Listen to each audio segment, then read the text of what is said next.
All right, thanks for joining this episode of The Gospel Truth. I'm your host, Mona Wilson, and we have another exciting debate for you today. I have Josh Hink with me and Matt Salih, and we are going to, Matt Salih, should I say, and we are going to have a fun debate. It's going to be concerning the perpetual virginity of Mary.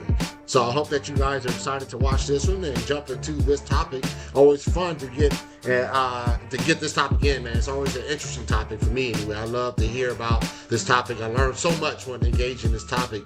But before I bring these guys in to get this debate going, I do want to make sure you know to subscribe to The Gospel Truth and hit that notification bell so you don't miss any shows that are coming up here in the future on The Gospel Truth. Make sure you subscribe and hit that notification bell. If you don't know, The Gospel Truth is not only on YouTube, Facebook, Twitter, X, Instagram, and TikTok as well. So make sure you flow over to those channels and those platforms to make sure you subscribe and hit the subscribe button and follow on those channels as well. And if you don't know, The Gospel Truth is not only on video, but we're also on podcast. So if you're on a long road trip, you want to listen to a nice debate, just the audio, you got iTunes, Google Play, and Spotify to make sure you get your podcast in for The Gospel Truth, all right? And as always, I do have some shows that are coming up here in the future that I want you guys to be fully aware of, all right? Coming up, I have Chris Cross is going to be taking on an individual that goes by the name of God's Sheepdog. And I don't have a picture of him, but he did want me to post the cover of his book, the God Sheepdog. The author is God Sheepdog, and he's going to be debating Chris Claus, is the Trinity biblical? And so that's coming up here next after this debate in about a week. So hopefully you guys are looking forward to that debate. Then after that, I do have a solo scripture debate with June Kim, and an individual that goes by his YouTube name, Hammer of Heretics. And so we are going to have a fun discussion. It's always fun to get that solo scriptura debate in. And so hopefully you guys are looking forward to this one as well. And then after that, I got Mike Jones, an Orthodox Muslim. Is Muhammad in the Bible? So this should be a highly anticipated debate. Should be coming up, and you guys should be keeping an eye on this one. So hopefully, you guys will be looking forward to it. I am, and these two guys just had a sort of a so open discussion over there on Mike Jones or IP's channel, and so it was sort of. It wasn't really like a discussion like that. It was just more of a ruckus room, to put it bluntly. Orthodox Muslim was in there trying to debate and argue with everybody, so it's really hard to follow. So hopefully this debate will allow people to follow much better and be able to engage with the content of the conversation a little bit better. So hopefully you guys are looking forward to that one. And then after that, I have Chris Day and Matthew Wiersma. Basically, the topic of this debate is: when people die, are they physically in hell forever? Basically, the full premise of the debate is a lot more expounded upon, and I'll be reading that when the debate happened. But that's basically the summary of the debate. And so this one's going down in February, and so hopefully you guys are looking forward to it. I am, and hopefully it should be a fun debate. As you guys know, I am putting on the TGT's first debate conference, man. First debate conference. And so we are going to have fun with this one, right? We're going to have a fun debate conference coming up here February 6th and 7th. I'm excited for this one. This is the God's Truth first ever debate conference. And as you can see the promo, we have straight up heavy hitters on here, man. And this is going to be a fabulous debate. So if you are in the Dallas area or plan on being in the Dallas area around this time, I really recommend you buying your tickets, getting it in so you can be a part of this. And this is going to be history, guys. This is the God's Truth First Conference. As you guys know, the God's Truth has been going since 2018, 2019. And so it's about time, right? It's about time that we get our first one in. And so things are going well. The planning is going well. Everything is pretty much paid for. And so we're just going to go and have a fantastic time. So hopefully you guys are looking forward to it. Get your tickets. And hopefully one of my moderators in the chat will be able to post a link to get the tickets so we can have a fun debate conference coming up from. Anyway, that's all I have for the announcements, but I did want to bring in my debaters, guys who are debating. Mr. Josh Hink and Matt. Welcome to the Gospel Truth. Welcome back to the Gospel Truth, guys. How you guys doing? Fine, Doing yourself? good, man. Yeah, definitely doing Good. nice. Excellent. Josh, you got your camera on, man? Just fine. Yeah, I got my camera on. What's going on? Why can't you see me? It was black on me, Right, man. not It was again. Give me 1 second. black. All right, while you're figuring that out, man, I'm gonna go ahead and let Matt introduce himself to you, to the audience, man, so you can tell them what you do, what you've been up to, what you got planned, YouTube channels, anything else, man, that you want them to come check out, man. So go ahead and give them a quick introduction, Matt. Got it. Grace and peace, everybody. It's Matthew here, Matthew Salih from Pittsburgh. And I think one of the recent things that pretty much happened to me is on December 20th of last year, I finally gracefully over and became Eastern Orthodox, after 11 years of, just pretty much written on and off. My life really wasn't my own.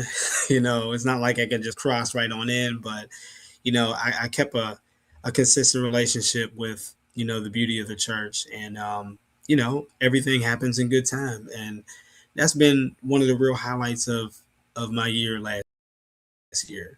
That this is just a wonderful subject that I definitely love to be intrigued by. I think a lot of people made a lot of wonderful argument. And, I basically stand on the shoulders of giants. And so I've come with things that, I believe that perhaps I haven't heard anyone really come at the topic from the angle that I'm about to bring. So if you're looking for, just a different angle for debate, I hope this isn't a waste of your time. I hope it gives you just some additional insights as to why the perpetual virginity of Mary is a real thing.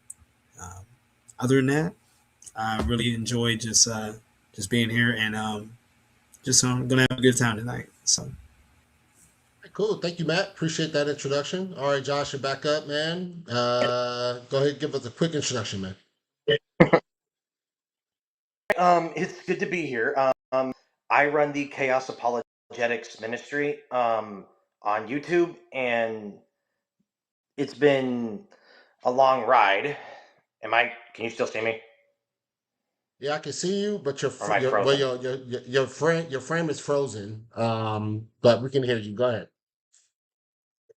Okay, so anyways, so I run Chaos Apologetics on YouTube, and it's been a long road, and I'm grateful for everything. And the thing that's cool about this bout, for those who don't know, I'm actually the apprentice in this whole thing. Matt has mentored me on many things. He's mentored me on uh, cultural context, Calvinism, cross references, and early Christians, and so many other things. So this is kind of like a teacher versus student type of thing, and I'm really excited about it. This topic has really intrigued me over the last year because personally, I don't know really why anybody believes it, but I guess over the years I've come to look at it a little more closely. I mean, over the last year, I've come to look at it more closely, and I can't wait to show you why personally I think this belief really doesn't have much reason to believe, and that there are much better reasons to believe that Mary is not perpetually celibate after Jesus. All right, cool. Thank you so much. So do you, since Matt is going to be going to being arguing affirmative in this debate, so while Matt is arguing affirmative, Josh, you can go ahead and um, get that camera back, that visual back. So I don't even fight anything even before we All like right. start streaming, but I'm you go sorry. I ahead with don't know that, what's Josh. going on. But no, you good. You good. It's all good. Let's go over the format real quick. We're going to be doing 15-minute opening statements, and then we're going to jump into 5-minute rebuttals, and then we're going to have 40-minute cross sections with both parties to get 20 minutes each to ask questions. And then after that, we'll have 5-minute closings, and then we'll have a 20-minute Q&A from the audience. Sounds good? Yep. Works for Sounds me. good. All right, excellent. So the topic of this debate is: should Christians teach that Mary was a perpetual virgin? All right, so that is the premise and the top of this debate. Matt is arguing the affirmative, Josh is arguing the negative. And so with that said, Matt, you have the floor for your 15-minute opening statement.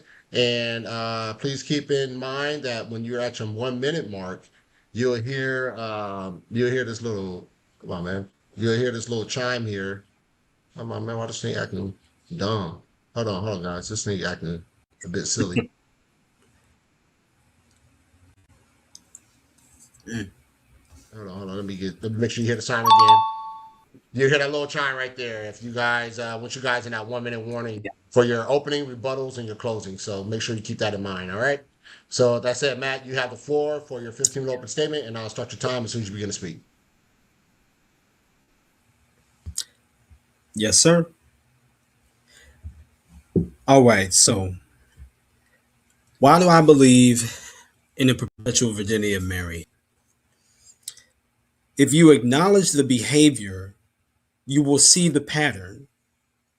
And the doctrine that arose from that pattern of behavior can no longer be ignored or dismissed.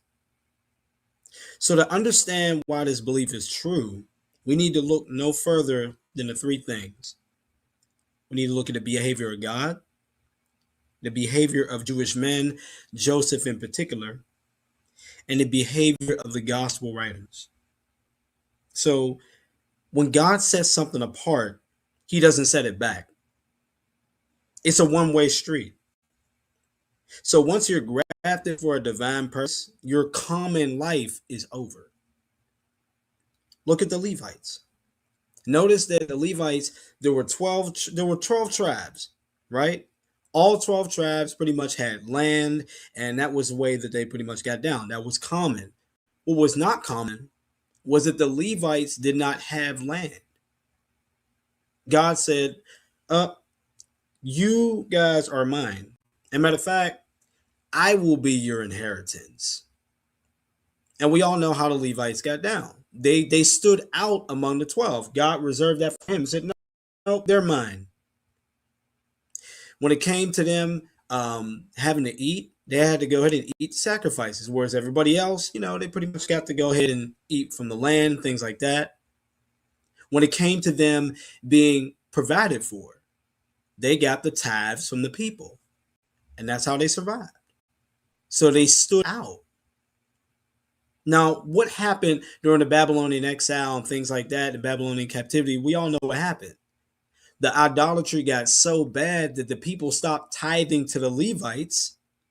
And then all of a sudden, they couldn't support themselves anymore. And so what happened? God, through the prophets, ended up looking and saying, well, where are they at? Why isn't no one in the temple? Oh, they're out in the fields like everybody else, working. I could imagine, hearing the king of Zamunda saying, "My son works." Did God just say, okay, well, fine, they're doing the common work? No.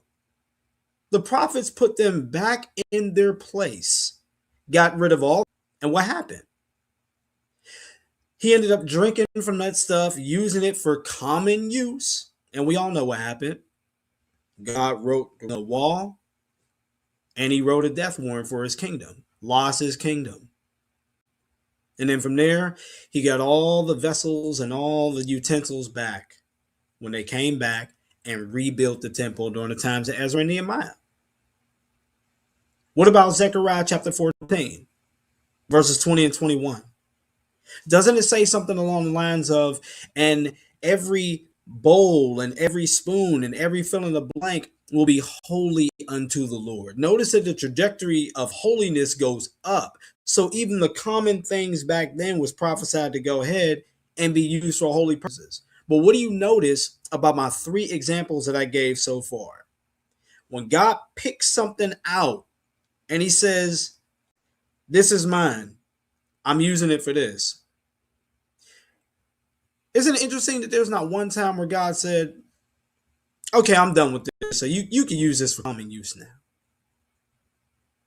And I know a lot of people would say, well, look, Joseph was married, so therefore he had a right to go ahead and do the thing that we think he did with his wife, right? What? Unless there's some special exception. No different than the 12 tribes. 12 tribes, hey, everyone has their land, right? God ended up setting it all up where people have the land. What? Unless there's some what? Special exception, right? Of course, there were cups and bowls and vases and things in people's regular house. But when it came to those cups and bowls and basins, no, God set that aside for one thing, himself, and for holy usage. So this leads me to the next part I want to go into. And this has a lot to do with Joseph. Now, in Deuteronomy 24, the first 4 verses says something along the lines of, when a man takes a wife and she finds no favor in his eyes, and her second husband hate her, and her former husband may not take her again to be his wife. After that, she is defiled. For that, she is abomination. For that's abomination before the Lord. In other words, let me break that down for you. In Deuteronomy 24, if you were married and then y'all divorced, and then she went and got a second husband, and they did the deed, but then after that didn't work out, and she wants to come back to you, well, guess what? You can't touch her. Why? Because somebody else already got to her, right? After that, nope, she's off limits. That was the law. Now, I know what you're thinking. When it comes to Joseph, well, look at what happened. Before they came together, what? She was found of child of the Holy Spirit. Someone had gotten to her. So even though he was still married, you guys are saying, well, you know what?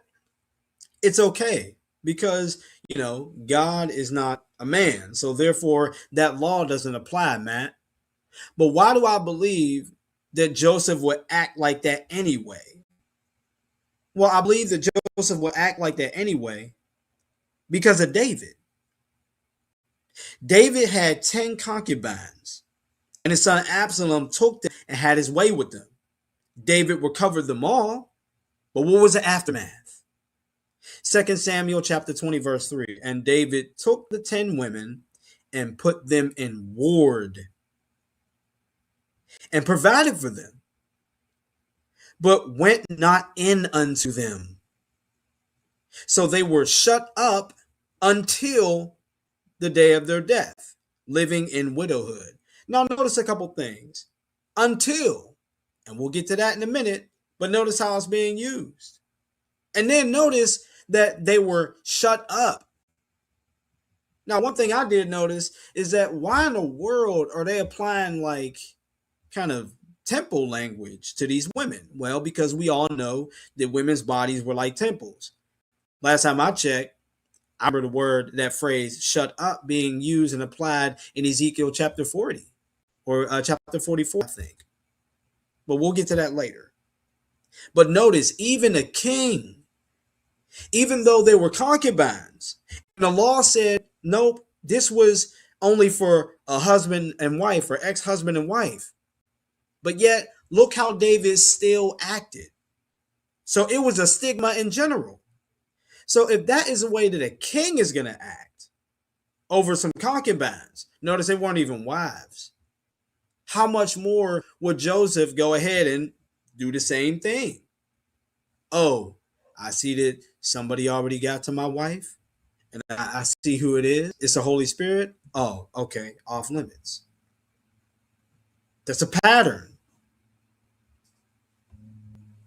So there's another thing I want to show you. This leads us to the behavior of the gospel to back all this up and drive it home. In Matthew's gospel, people like to go ahead and talk about how he knew her not until she gave birth to her son. But I believe that the knowing determines the until. Now we know you guys have heard them 1,000 times. I think they're good. But I think to back it up even more, notice how he has this word knowing. So others point out the usual until, but Matthew's no determines the until, confirming the ancient usage over the modern assertion. Think about it. Everywhere you read the topic of knowing each other, kids always follow. That's the normative behavior the writers did back then. Children was a purpose of the knowing. Genesis 4:1, Adam knew his wife, she conceived. Genesis 4:17, Cain knew his wife, and she conceived. Genesis 4:25, Adam knew his wife again, and she bore a son. 1 Samuel 1, verse 19, Elkanah knew Hannah, and the Lord remembered her. Followed by Samuel's birth in the very next verse. The pattern is clear. Knowing is the act of leading to conception. Based on everything that we know, Matthew should have followed suit and said how Joseph and Mary, his wife, knew Mary, his wife, and bore him Jesus, and later he knew his wife again and conceived Joseph, James, and Judas. But guess what? The text don't say all that. Matthew does not use the knowing pattern. He's a pattern, but he wrote of Mary, the wife of Clopas, was the mother of Christ's brothers. We'll get to that later. So you got two pieces of evidence sitting side by one. Matthew 1:25, Joseph knew her not until, right? Hails who? Until she brought forth a son. And then number two, Matthew never uses the knowing formula to describe Joseph having relations with Mary afterwards. So just like the normative pattern of, and Joseph begot Jesus, is absent from his genealogy, again, Matthew breaks the pattern. He's breaking all kinds of patterns and norms. Now, some of y'all might say, but Matt, we'll give you a pass on the logic of Jesus, but that until still applies to Jude, James, and Joseph. And this is where you all got to make a choice. Because either A, we go with the later English rules and grammar and usage of the word until in a language that the apostles didn't even use, or B, because it's not in the text. He didn't use that knowing formula. He said the opposite, and then he put the until clause in there, which acts as a shield in ancient times. So basically, this is the death blow. I call this the Magdalene constant. Of all the Gospels, Mary Magdalene is a fixed point. And the reason why I'm saying this is because you got three Marys. You got one Mary that had lots of sex, had no kids. You got one Mary that had a husband, had sex, and had kids. And then you got a third Mary where she had a husband, didn't have sex, but she still ended up having a kid. The mother of these kids are. Is it the Virgin Mary or is it someone else? Now you tell me. Let's find out. Matthew 27:56. First, there's Mary Magdalene, right? She's always first, right? for now. And Mary, the mother of James and Joseph. Okay, so you got two Marys. So you got Mary Magdalene and Mary, the mother of James and Joseph. Okay. Matthew 15:40. There's Mary Magdalene and Mary, the mother of James, but nevertheless, it's still the same Mary. Then after that, you go back to Matthew, few verses later, verse 61. At the tomb, who do you see? There's Mary Magdalene and the other Mary. Now, it's obvious who this other Mary is. It's obvious who this other Mary is. You just got done telling you a few verses earlier, which was Mary, the mother of James, the less, and all that. Now you go to John 19:25. Does it say the reverse? The order is reverse.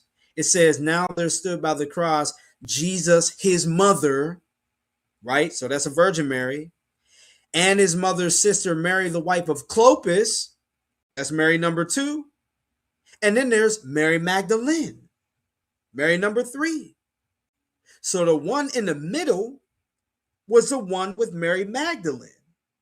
So John tells us who she is, and she's distinct from Jesus, his mother. And she also has a name, which is Mary, the wife of Clopas. So that's who that person is in all the other Gospels. Why? Because Mary Magdalene always had that other Mary with her. And who is that other Mary? Thank God for John. Now we know. And there's a distinction between her and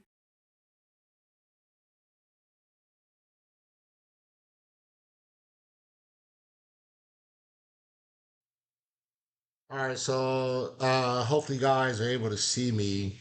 Damn, it sucks. I hate that I lost the stream. Matt, are you there still?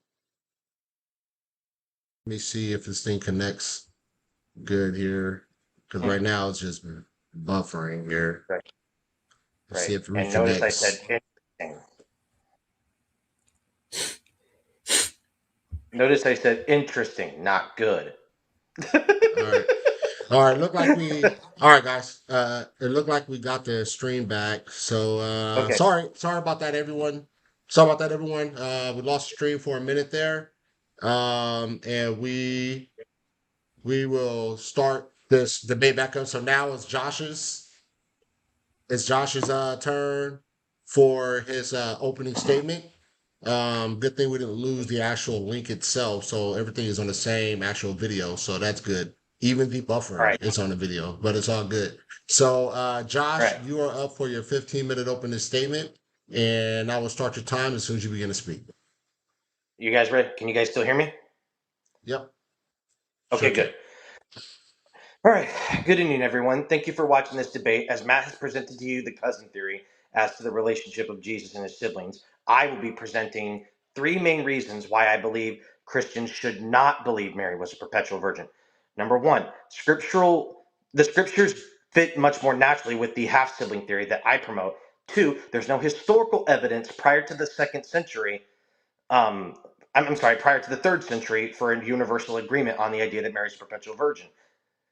And 3, certain facts in the biblical and anti-biblical, meaning after it, are not very explainable under what Matt believes. Let's begin with scripture. I'll be talking about 4 parts of scripture that don't match his theory well. Matthew 1:18 was mentioned in his opening statement, but what he didn't do was show you the Greek. The phrasing here for before they came together is prin sunerkamai. Why is this less compatible with Matt is asserting? If you look at the Greek word prin, that means before. It has 3 contexts: hierarchy, presence, and chronology. And most people will sometimes say on his end that that doesn't always mean the event actually happens, and that's true. But that's most naturally the case when it's either followed in the immediate context by a negation clause or in a later relevant passage. Like, for example, Matthew 26:34, Jesus says to Peter, "Before the rooster crows, you will deny me 3 times." And it happened. And and then Matthew, if he wanted to convey the idea that Mary and Joseph would never consummate, he had the strongest negative particle vela, which is udepute, which means never. He uses it 3 times in his gospel. Matthew 7:23, 9:33, and 26:33. If he's not shy about using that word in other verses, then why does he phrase it prin sunerchomai and not udepute sunerchomai? Matthew was a tax collector. Let's not forget that. As for sunerchomai, this also has 2 different contexts: a social gathering and the intimate union. The context defines the usage. But in every case, in both the Greek Old Testament and Greek New Testament, when it's used in the context of a husband and wife in the intimate union, I have yet to see a single context where this where this phrase is used exclusively for the marriage ceremony. And even if we go with the idea that this is referring to the marriage ceremony, it takes away all the polemical power of the passage. If you try to take this to an Ebionite who denied the virgin birth, they would just say, so what? This doesn't prove that she was a virgin when she gave birth. It just proves that she got married first. They could have still had a premarital union, and the Ebionite would be right to call you out. Second, Matthew 12:47. In this passage, Jesus makes a contrast between his biological and his spiritual family. The rule of linguistics concerning comparison and contrast says there must be a level playing field where they intersect for it to work. The cousin theory and the step sibling theory cannot make this work because he is not blood related to them, because they are Joseph's nephews from his brother, but not Mary's. Therefore, there is no blood relation. Therefore, under what Matt believes, it's a category error. And for those who are not aware of what a category error is, it would be like trying to compare the stats of Matthew Stafford and Adrian Peterson when Matthew Stafford is a quarterback and Adrian Peterson is a running back. It's not going to work. They don't have the same job. So if Jesus does not share the same type of relation with his biological siblings that he does with his spiritual siblings, then the comparison becomes a category error. And you could rescue the step sibling or cousin theory, but you would have to deny spiritual siblinghood between believers and Jesus, as mentioned in verse 49. But the moment you do that, you entail a separate divine father for believers in Jesus, which is dangerously close to that of what the heretic Marcion taught. Number 3, Psalm 68:9. I typically don't like tautological arguments, but this one actually has some evidence for it. This psalm is quoted multiple times in the New Testament and applied to Jesus in passages like John 2:7, 7:5, 15:25, Matthew 27:34, Mark 15:13, and so on. In verse 8, it says, I have become a stranger to my brothers and an alien to the sons of my mother. Now, here's where the real problem comes in for the other side. They often object and say this is flexible back then, the term sons. But here's the thing. The Hebrew phrasing there is benai imi. Benai imi means mother of my sons. Sons of my mother. This is only used 2 other times in the entire Old Testament. Judges 8:19 to refer to Gideon's biological brothers, and Song of Solomon 1:6 to refer to Solomon's brothers. And he was not David's firstborn son. So we know that Solomon had brothers. And David himself, he was Jesse's last child. So we know he had biological brothers. So if it's literal in the case of Gideon, Solomon, and David, and this psalm is applied to Jesus multiple times, why should we assume anything differently about Jesus and the idea that these were his siblings? And 4, the timeline of the Levitical household customs. My master's theory is heavily reliant on a cultural custom, but the problem for him is it doesn't help his case. And this is the Levitical laws and the household customs. So under this system, let's say, for example, 2 years from now, me and my girlfriend get married and we have a daughter. And then, heaven forbid, something happened to my brother and my sister-in-law and we take their daughter into our home. Then by the Levitical household custom, my niece would become my daughter's sister, and she would become me and my wife's daughter by that law, because they now share the same patrilineal line and they have the same household now. But here's the problem for Matt. There's 2 problems. Number 1, the timeline suggests that the Levitical laws are no longer relevant by the time of Christ. And 2, even if they're not irrelevant, he can't apply it to the case of Christ. So let's talk about that. From Genesis to Deuteronomy, it's clear that the household laws, both in marriage and broad kinship language, are relevant. But then when you get to the book of Ruth and Judges, Ruth 3 and 4 show how Ruth had lost her first husband. Her brother-in-law was asked to marry her, and he was given an option, not commanded like Onan, to marry her. He didn't. He was publicly shamed, and then Boaz took on the responsibility and did it. And then by the book of First Chronicles, we see the last provable example of flexible kinship language applied. And this is in chapter 23. And after that, from Second Chronicles to Malachi, we don't have a single clear example where the broad kinship type language is applied anywhere in that span. So now, if we get to the book of Matthew, it's highly unlikely, given the timeline, that it's relevant, given the evidence seems to show that it is a dying tradition. And number two, as I said, even if we grant that idea that it is relevant, it still doesn't help his case because it has to have two criterion. They have to have the same patrilineal line and they have to have the same household. But under what Matt believes, these are children from Jesus' uncle Cleopas and his aunt Mary, and they were raised in a different household. No patrilineal line, they don't have the same household. Therefore, even if we accept the idea that the Levitical laws are still relevant, too bad. You can't apply it to the situation of Jesus. And you see this in Genesis 13:8. Abraham and Lot are considered brothers, even though Lot is his nephew. And then in 14:12, it says doesn't call him Abraham's brother. It calls him the son of Abraham's brother. So as a result, this doesn't help.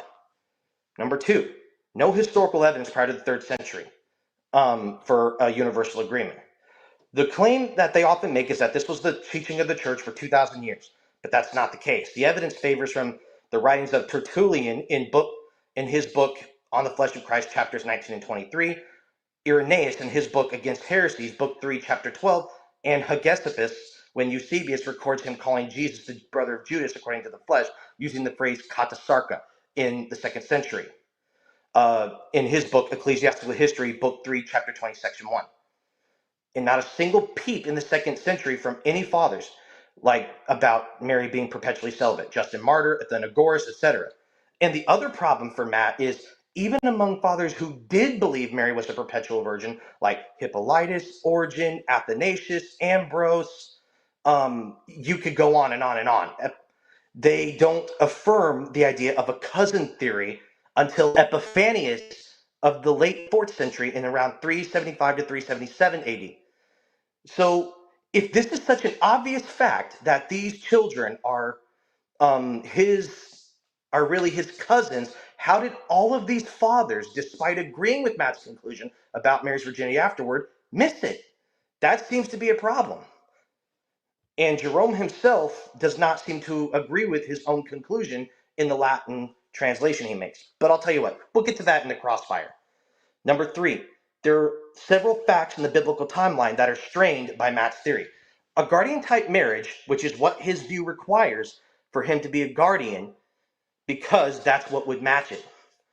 A guardian type marriage is when an older man marries a younger woman and guards her virginity and they never consummate.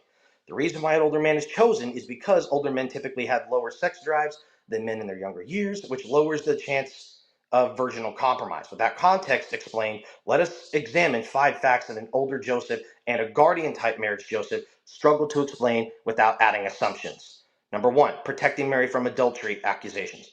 Luke 2:48 and Matthew 13:55 give us evidence that in order to protect Mary from false accusations of adultery, they allowed the people to believe that Joseph was his father until the time came to reveal that Mary was a virgin when she gave birth to Jesus.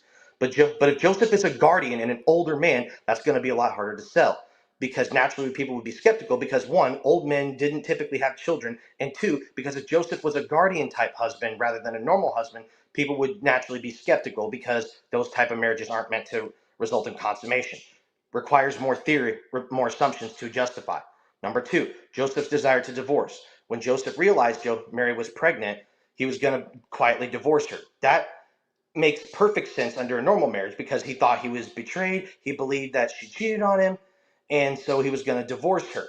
But under a guardian type marriage, he made a vow to protect her no matter what. So as a result, it doesn't make sense for him to think to quietly divorce her. It turns the desire to divorce Mary from naturally wanting to divorce someone because he thought he was betrayed to an act of preemptive disobedience. Number 3, Joseph training Jesus to be a carpenter.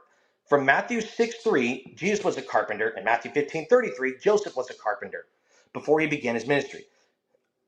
Jesus likely learned this trade when he was in his early teens. And as I showed you earlier, a guardian type marriage requires Joseph to be old. But if Joseph was old when Jesus was born, he would likely be in his mid 60s when he started training Jesus. And given the amount of rigorous work, long hours over several years, um, repetitive demonstration, it's highly unlikely an old Joseph would have the stamina required to make this work. But a young Joseph can account for this quite well without a bunch of demographic exceptions. Number 4, married Cleopas at the crucifixion, ironically. John 19:25, which was quoted earlier, we are told that Jesus' aunt, who was also named Mary, was present at the crucifixion. But if Joseph was old when Christ was born, then his brother Cleopas and his sister-in-law would also likely have to be old. And given that by the time of the crucifixion, Mary would likely be in her 70s and 80s by such time, and her having the stamina to be at the crucifixion at such an age is not likely. But if Joseph is young when Christ was born, then Mary would likely be in her 50s and her 60s, and as a result, she would likely be able to be at the crucifixion, even though she is indeed past her prime years. So once again, my master's theory requires you to add more assumptions to make this work, because a guardian type marriage is, I would call, required.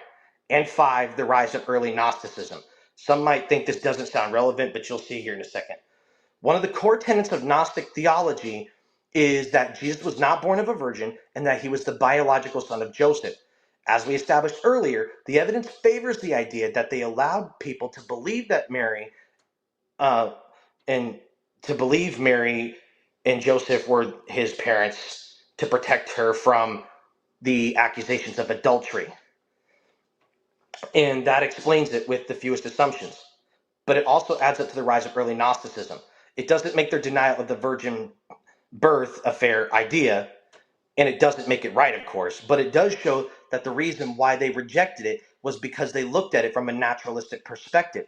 As a result, a natural marriage and a young Joseph explained the rise of early Gnosticism older than a guardian husband, Joseph. So if you look at these 3 facts, it definitely increases the likelihood that Mary was not a perpetual virgin.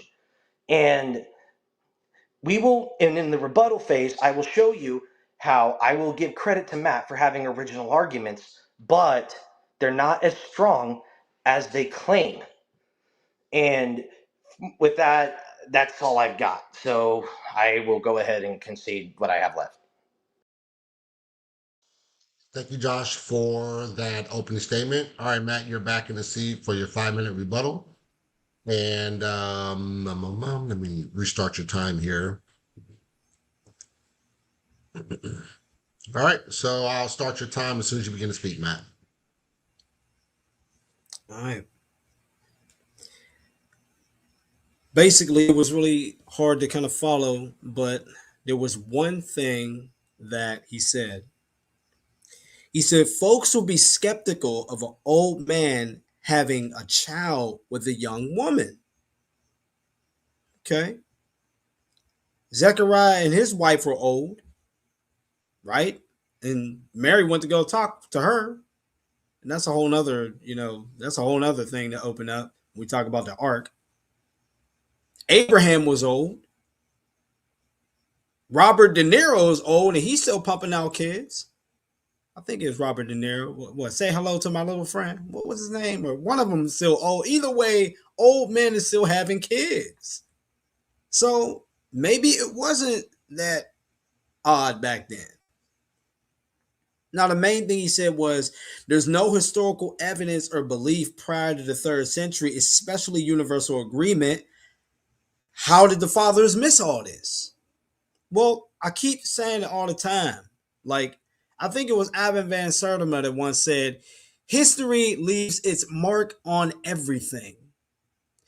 If there are not books, there are manuscripts. If there are not scripts, there are sculptures, there's archaeology, there are plants. History leaves its mark on everything. So even though the church fathers may not have said a lot, we know the people did. Well, how did the people speak? How do we know what they said? Other writings and hymns before the third century. So let's just see what people were writing in general about the topic now that we get into history. The ascension of Isaiah, 70 AD to 100 AD, sets the stage, noting Joseph was divinely assigned, quote, and he came into his lot. Notice that they're talking about Joseph coming into his lot, right? That's like priestly guardianship talk. But this is the way that they're painting the picture. And when he was espoused, she was found with child. Joseph did not put her away, but kept Mary. Kept, guarded. Not, married and betrothed. This, no, they're putting the emphasis on something else. But kept Mary and did not reveal this matter. So his role is framed by a providential assignment. Proto-Evangelium of James, 145 to 170 AD, that's still early, is pivotal. It details how Mary's guardian was selected. The high priest received a sign and, quote, and the lot, there it is again, fell upon righteous Joseph. Once again, all this kind of priestly thing going on. After discovering her pregnancy, Joseph despairs and he asks, quote, where shall I hide your shame? After the angel ends up speaking, and it says, quote, and Joseph feared and guarded her. Fialasso. So it explicitly means to keep watch. He is a guardian chosen by Lot. So the theological parallel is crystallized in what? Joseph and Asenath. That's 1st and 2nd century AD. Let's see what that says. After Asenath's divine transformation, she is called, quote, a walled mother city. Now that's kind of getting into Ezekiel echoes and all that other stuff, but I'll skip that for now. Either way, she was called a walled mother city. And basically, he stretched out his hands and basically said, you know what? I can't touch her because she's been sanctified. I'll get more into it, but that's what happened. There was something happened to her, even though they were married. He said, nope. Same pattern, right? History of Joseph and Carpenter, 4th and 5th century. That's Coptics. It identifies Joseph as an early widower with children. When Mary is entrusted to him, it says, quote, like a dove nourished in the temple of the Lord. Why? Because it spoke about how she grew up in the temple. 4th and 5th century. Last one, Pseudo Matthew, 6th and 7th century AD, right? It has Joseph's vow, quote, I will guard her as a great secret. I leave thee in my house. The language of leaving her in the house echoes 2 Samuel 20 verse 3, right? When talking about David leaving the widows in the ward, framing his role as one of the protectives separation. That's time, Matt.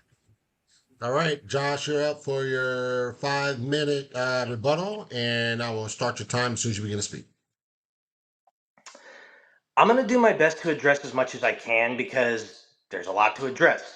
First thing, the common usage argument he makes from like the utensils of like Zechariah 14:21, because, and correct me if I'm using the wrong verse, but either way, what he said about the utensils, that's a straw man.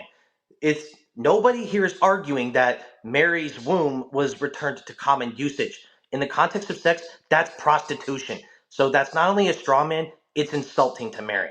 So I'd say people who make this argument, it needs to stop. It really doesn't help because that's what common usage means in the context of sex, at least in biblical terms. He brings up how he brings up the method of when if one man and a woman get divorced and then she goes and finds another husband and they consummate the marriage and then that doesn't work and she comes back to him, then he's not supposed to touch her because of that, and then tries to apply it to Mary. Two problems. God didn't marry Mary, and he didn't have sex with her. Doesn't have any commonality. And because it has no commonality, the application does not exist. So I'm sorry, but that doesn't work. In your rebuttal period, you said absolutely nothing about the fact that even fathers who agree with you on Mary's perpetual virginity, like I said, like Hippolytus, Origen, Athanasius, Ambrose, Augustine, and so on, until Epiphanius came around, or Eusebius, and many others, not one of them believed Clopas was the father of these children. Not one of them believed that Mary of Clopas was their mother. They all asserted, as far as I've seen, the step sibling theory from the Proto-Evangelium of James. And it's kind of funny you quote the Proto-Evangelium of James. It disproves your cousin theory. It speaks against your theory. So even if it's right about Mary being a perpetual virgin, it still disproves your cousin theory. And so that's kind of funny. And also, the Proto-Evangelium of James is not exactly the most reliable document. It contradicts the scriptures. It contradicts Matthew 2:11. It says in Matthew 2:11 that they had a home when the Magi came to visit Jesus. The Proto-Evangelium of James says they found them in a cave. That's a contradiction. Um, the scriptures describe Mary in Luke 1:27 to 45 as conceiving Jesus in the engagement phase. The Proto-Evangelium of James from chapter 9 to 13 talks about how Mary was around the age of 12 when Joseph brought her into his home. And Jewish culture means you don't bring the woman into your home until you've had your ceremony under the Jewish context. So as a result, that shows they had their ceremony and they were married for about 4 years before Mary conceived at the age of 16. That's a major contradiction. And the miraculous birth of like how her mother was barren and begged for a child and then miraculously she conceived. What does that sound like? Abraham. Speaking of Abraham, he brought up like other men. Let's not forget, Abraham was an exception. That was a divine exception where God gave him a child. Robert De Niro, irrelevant. This isn't modern time. Other examples, again, I didn't say old men couldn't have children. I never said they couldn't have children. I said they rarely have children. So you really just proved my point for me that older men back then typically didn't have children, especially in their 50s or 60s, which is what Joseph would have been around according to the demographics of what I've seen. So I ain't saying that it's not possible. I'm saying it's not plausible. Possible means it could happen. Plausible means it doesn't match the reality of the situation. So again, that doesn't really help. As for using the formula for knowing afterward about Matthew 125, did Peter's mother-in-law have a daughter? Yes, because unlike the Old Testament, what I think Matt is forgetting is that they made clarifications. Like Esther, it made a clarification saying she is the daughter of Mordecai's parent.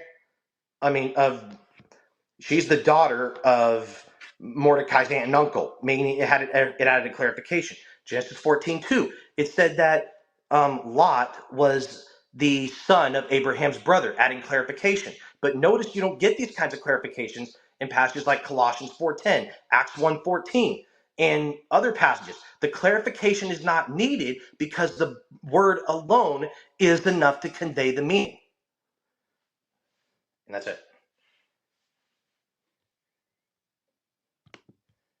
Thank you so much for the rebuttal. So now we're going to transition to our cross-examination. Once again, the cross-ex will be a total of 40 minutes and it'll be 20 minutes each to ask questions. And so in this cross-ex, let's make sure that we are asking questions and not get too much of a monologue, right? In your explanation. Let's ask questions, answer questions, ask questions, answer questions. Let's engage in decorum and respect, and let's honor each other in this discussion. All right. So with that said, Matt, Mhm. you are up first for your cross-examination of Josh, and I will start your 20-minute timer as soon as you begin when you begin to ask your first question. Got it. I'm ready. So basically, my first question um, is basically this: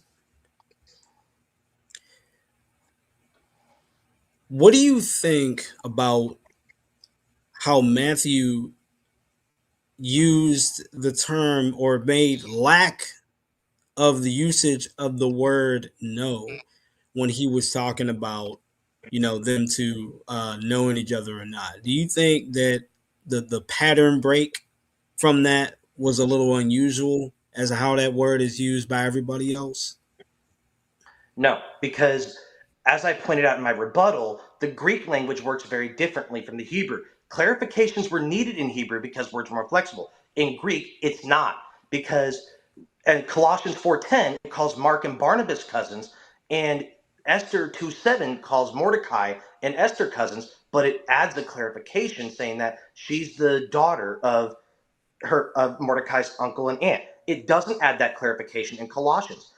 Brothers is enough to convey the fact that they were biologically related, or at least spiritually So I related guess my, anyway. my other my other question is that because this is something I really didn't get to kind of get into.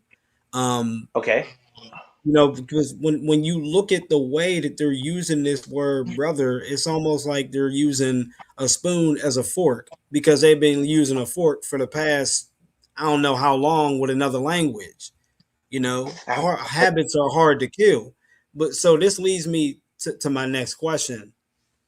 It says in John 19 that Mary had a sister. And of course, that sister Right. was Mary, the wife of Clopas. Her Now, sister-in-law. Yeah. that's right. Yeah. Now, you would agree that that's Uh-huh. just a short term for sister in law, right? Uh-huh. Sure. Right. So we all know the cultural context. So why is it that we could look at that and be like, oh, yeah, that's sister in law? But It yet, doesn't call when it her comes to, huh? it doesn't call her her My question sister-in-law is, though. It just says Mary I Cleopas. know, I'm just I know it doesn't call her that, but you and I just acknowledged that that's like shorthand for saying sister-in-law. Like they weren't as legalese like the way we are today, And so my question is, if you could acknowledge that about how they do the word sister, why is it that you turn a blind eye to where they use the word brother? because again there's no because as I already pointed out before, the Levitical law timeline has shown that, and let's not forget the events of First Chronicles are roughly 1,000 years before the birth of Jesus, and they're no longer binding by that time, so it's historically unlikely that it's still even relevant. And as I showed, even if it is, it doesn't matter. They don't have the same patrilineal line and they don't share the same household. Therefore, even if they are, it doesn't matter. Your interpretation cannot be true if that's the case. Okay, if all right, well, if my interpretation isn't true, then this leads to my next question, and this right here makes or break the whole like brother or cousin argument, right? We'll So find out. you already agreed, you already agreed that this sister-in-law thing applies to Mary, the wife of Clopas.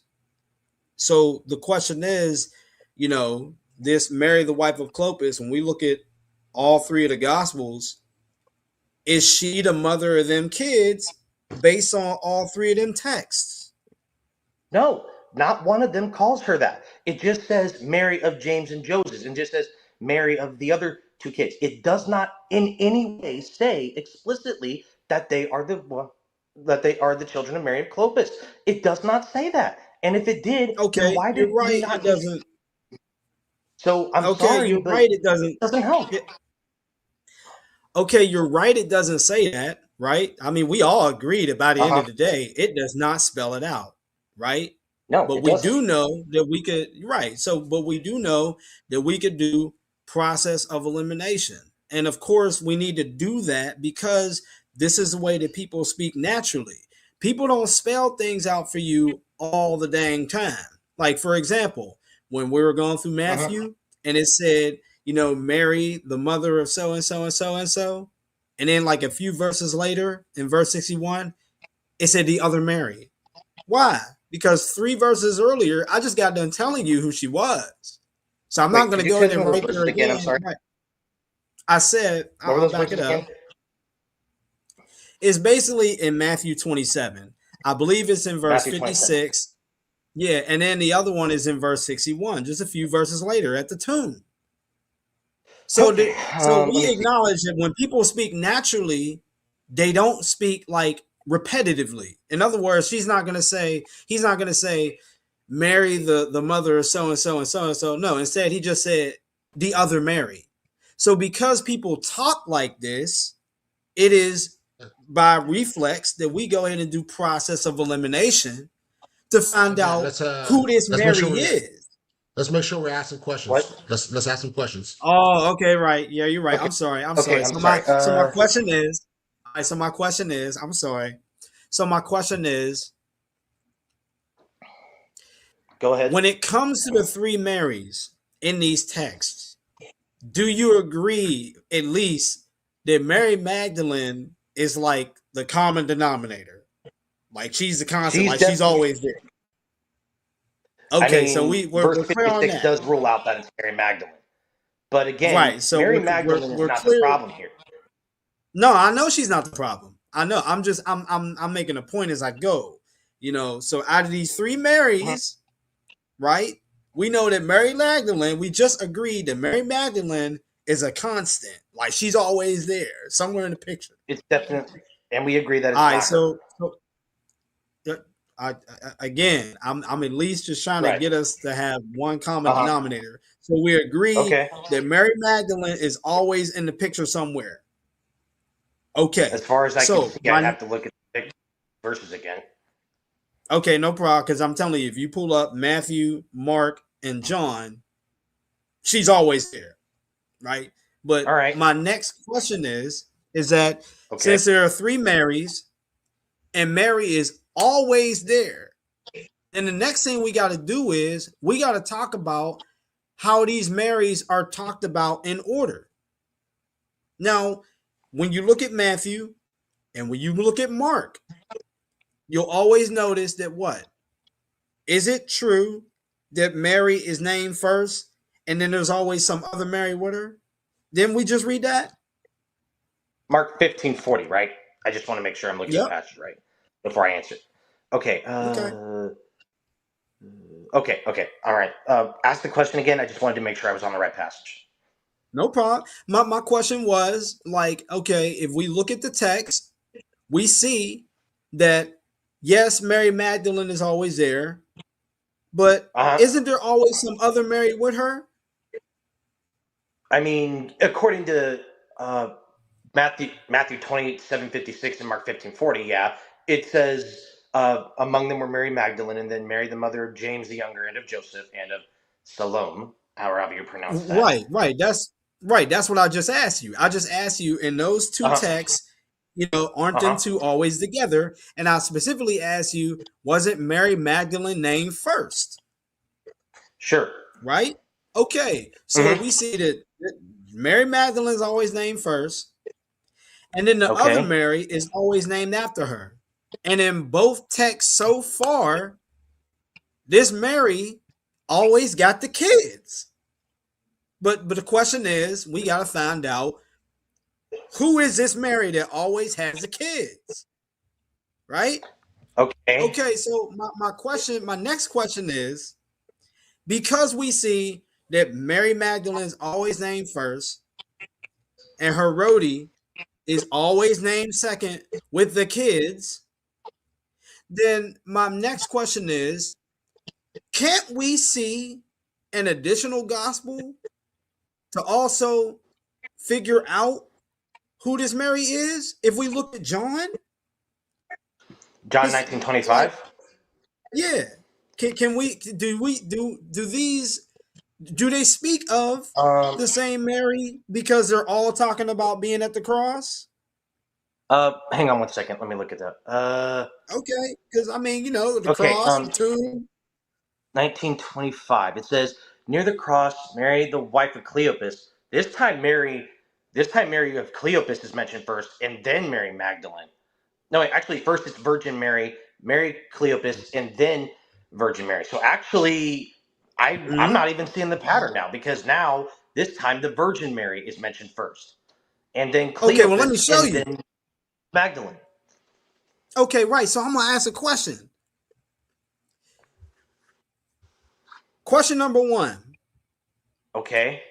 the first Mary you would automatically say that, just based on the when it's saying at the cross, Jesus, his mother, you will Uh huh. automatically say that that first Mary is a virgin, right?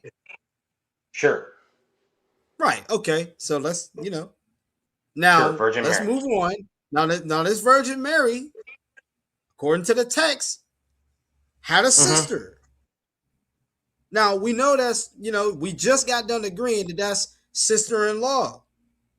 Now, according to John, who's his sister-in-law woman? Mary of Cleopas. Okay. Now here's a most important question. Who is the Mary that's named right after her? After Cleopas, Yup. Mary Magdalene. Mary Magdalene. So now this is my question. If I just got done showing that in Matthew, twice in Matthew, and then once in Mark, that Mary Magdalene and her right hand girl were always together, and one of them always had kids. And we go to another text where the order is reversed and Mary is last. Wouldn't that same Mary still be in the middle, the one that had kids?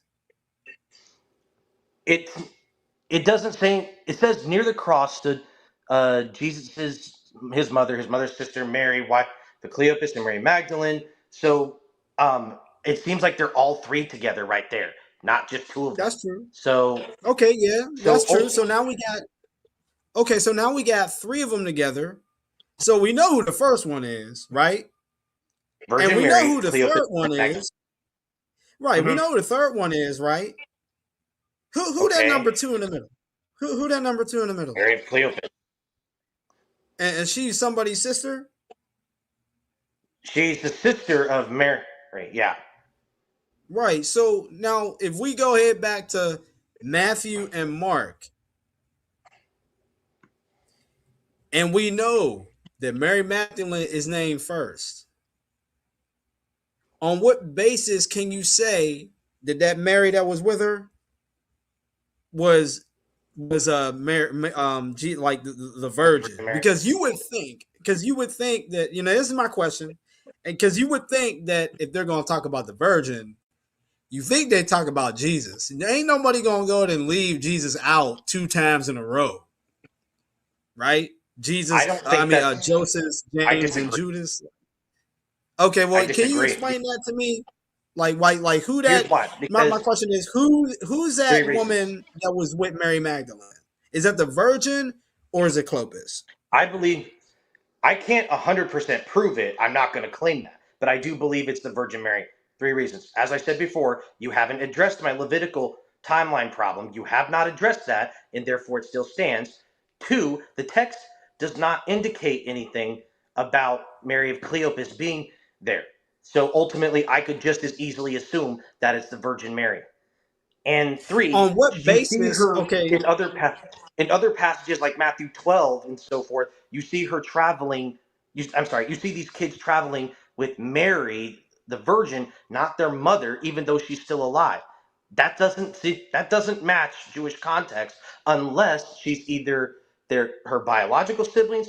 I'm sorry, biological children or her stepchildren.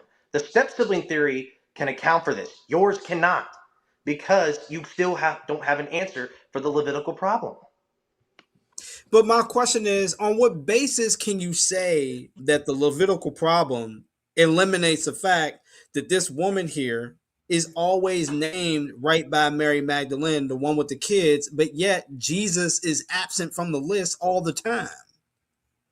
It accounts for it by saying it doesn't say which Mary it is. Therefore, if you look at the Greek usage, in the consistent Greek usage of it, it is a lot more likely that it's referring to the Virgin Mary, not Cleopas. Okay, well, this is my other question then. If it's referring to the virgin, then can you please explain to me why in John 19 it says Jesus, his mother, and the kids ain't even named. Like it just says Jesus' mother No one brings up Joseph, nothing else like that. Yet the woman in the middle is her sister. Can you explain to me like why the other kids weren't named if she's like the mother of them kids? I'm sorry, I don't understand. What are you talking about? All right, Matthew this is 20. my I'm sorry. all right. This Which this verse is are you my this talking is about? my. I'm sorry. I'm talking about John 19. Like my question Verse. is, yeah, John Which 19. verse? My question is, if Mary, if the Virgin Mary is the mother of James, Joseph, and Judas and things like that, then why is it that Jesus is only named as being her son?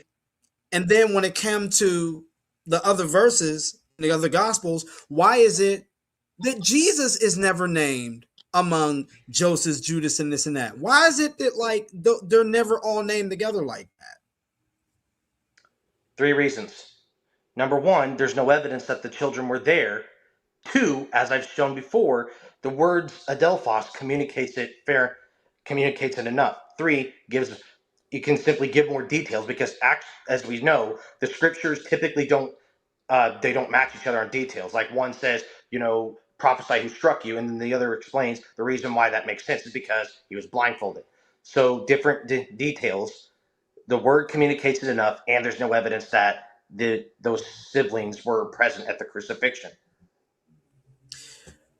Don't you find it interesting that if you say that they weren't present at the crucifixion, then don't you find that interesting that only Jesus is named as her son, as if that's her only son? I mean, if they weren't No, there, no, that doesn't really help your case okay. because in this context, Jesus is the one relevant here. Because if they're not there, then it doesn't really make sense to even talk about them much unless you want to give different details. So I don't really see how that's necessary for that to be named. You're All I'm saying is you're looking for exact words. That's an exact word fallacy, Master. I'm sorry, but that's No, I'm not not. I'm helpful. not. I'm not looking for any exact words or anything like that. No, I'm looking for reasons. I'm gonna try to find some other questions here for you because I really didn't have many other questions other than that. I really didn't, to be honest with you. Um, but I guess I'll ask some other things. You said that the church fathers pretty much didn't talk about the perpetual virginity. You really don't find things like that until like much later. So my Until around question is, what do Hippolytus. you right? So my question is, what do you think about the other writings that were just floating around, just from obviously not the first church fathers, but just from like the common people themselves, like the things that they're talking about in terms of Joseph and the untouchable stuff. Like, what do you think about the voice of the people? Um, As for a couple things, the ascension of Isaiah is disputable because not every scholar believes that the ascension of Isaiah 6 through 11 is actually part of it. They actually debate that that might have been a later addition, and if that's the case, then the ascension of Isaiah is useless because How that's the late we section that talking? includes it. For the common people, well, could you reference what the common people said again? Like, what was it you said, and what century was it from? From 70 to 100 AD. But my question is, Okay, how late we talking? How late are we talking? on the common people. No, you said that it was something that was written. People believe it was written much later. So my question is, how late I we talking? I'm not sure actually. I haven't done as much research on the Isaiah ascension of Isaiah as I have on the Proto-Evangelium of James. But to Okay. answer your question about the common people, were you talking about like the hymnals or what was it you brought up real quick? Yeah, I was just talking about just other writings in general. The Ascension of Isaiah, the Proto-Evangelium of James, Joseph and Asenath, the history of Joseph the Carpenter, Pseudo Matthew. I mean, obviously somebody wrote this stuff. But yeah, my Sure. I question mean, was, just what did you think about it? But obviously, I only got 10 seconds left, so I'm pretty much going to go ahead and just, buy oh all my wait, time. can I answer that real quick before we go?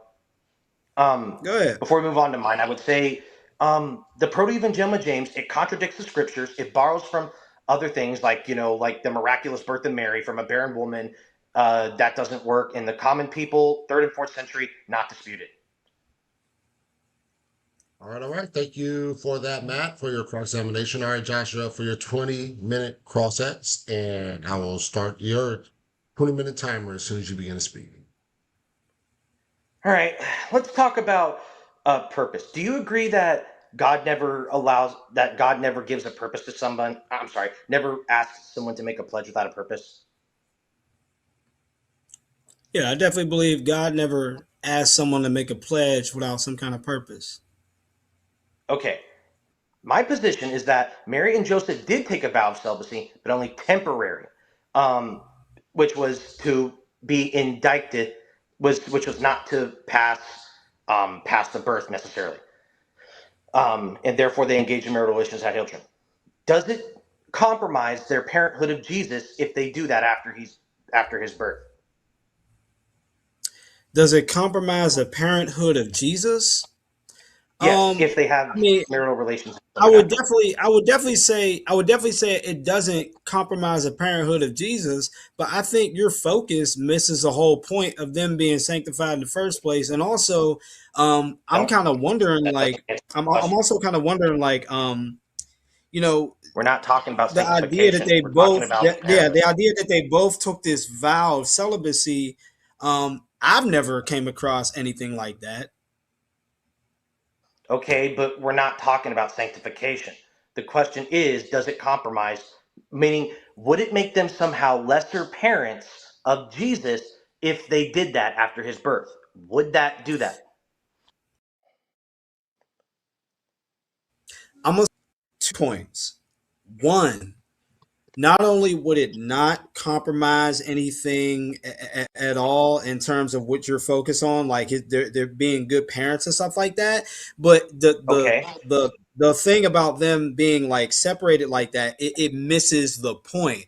I don't think that that's the reason why that they were going ahead and being celibate, just so that way we could just be temporary, and then from there just go ahead and have kids. I don't like usually when you take a vow of celibacy or something like that, it's not to be temporary, and then okay, after that, you just go and have kids. The second point I wanted to say is that okay. hold on. The second point I want to say, oh my gosh, You lost it. I lost it. I lost it, but Okay, it's what I said to you we before. we'll address we'll address the issue of sanctification later. All right. Right now, I'm trying to get to a point about a line of questioning, so we'll address sanctification later because I actually have a couple questions about that. Um, does it would it compromise their moral character under my view that they took a vow of temporary celibacy and only had children and such after Jesus? Would that compromise That's their now moral character?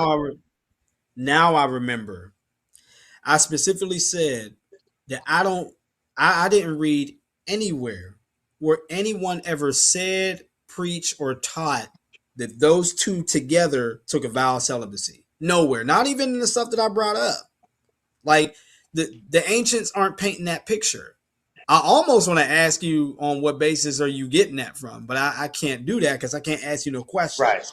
But right. But Master, I I would got to definitely press say you. like yeah, I would definitely say like you, it, to sum it up, it just seems like what you're focusing on I misses need a an answer to point. my question, Master. You're What not was answering my it? question.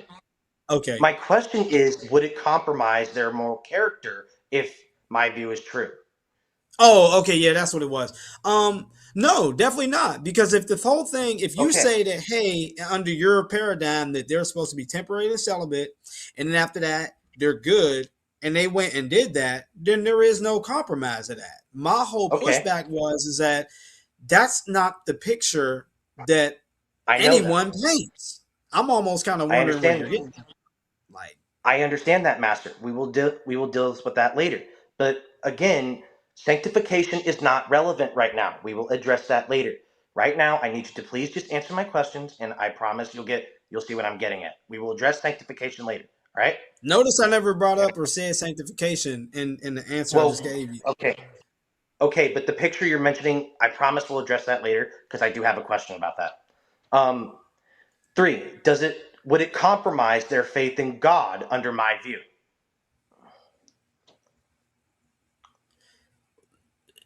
I mean, no, because once again, they met all the Right. criteria and they pretty much did what you said they did. Okay. Would it compromise any of the central pillars, like the resurrection, the crucifixion, the Trinity, or any others I didn't name?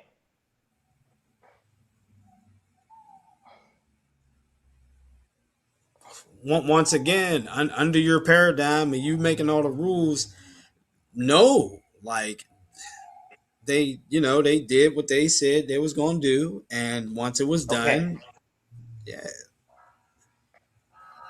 Okay. All right. Now, here's where we're getting at.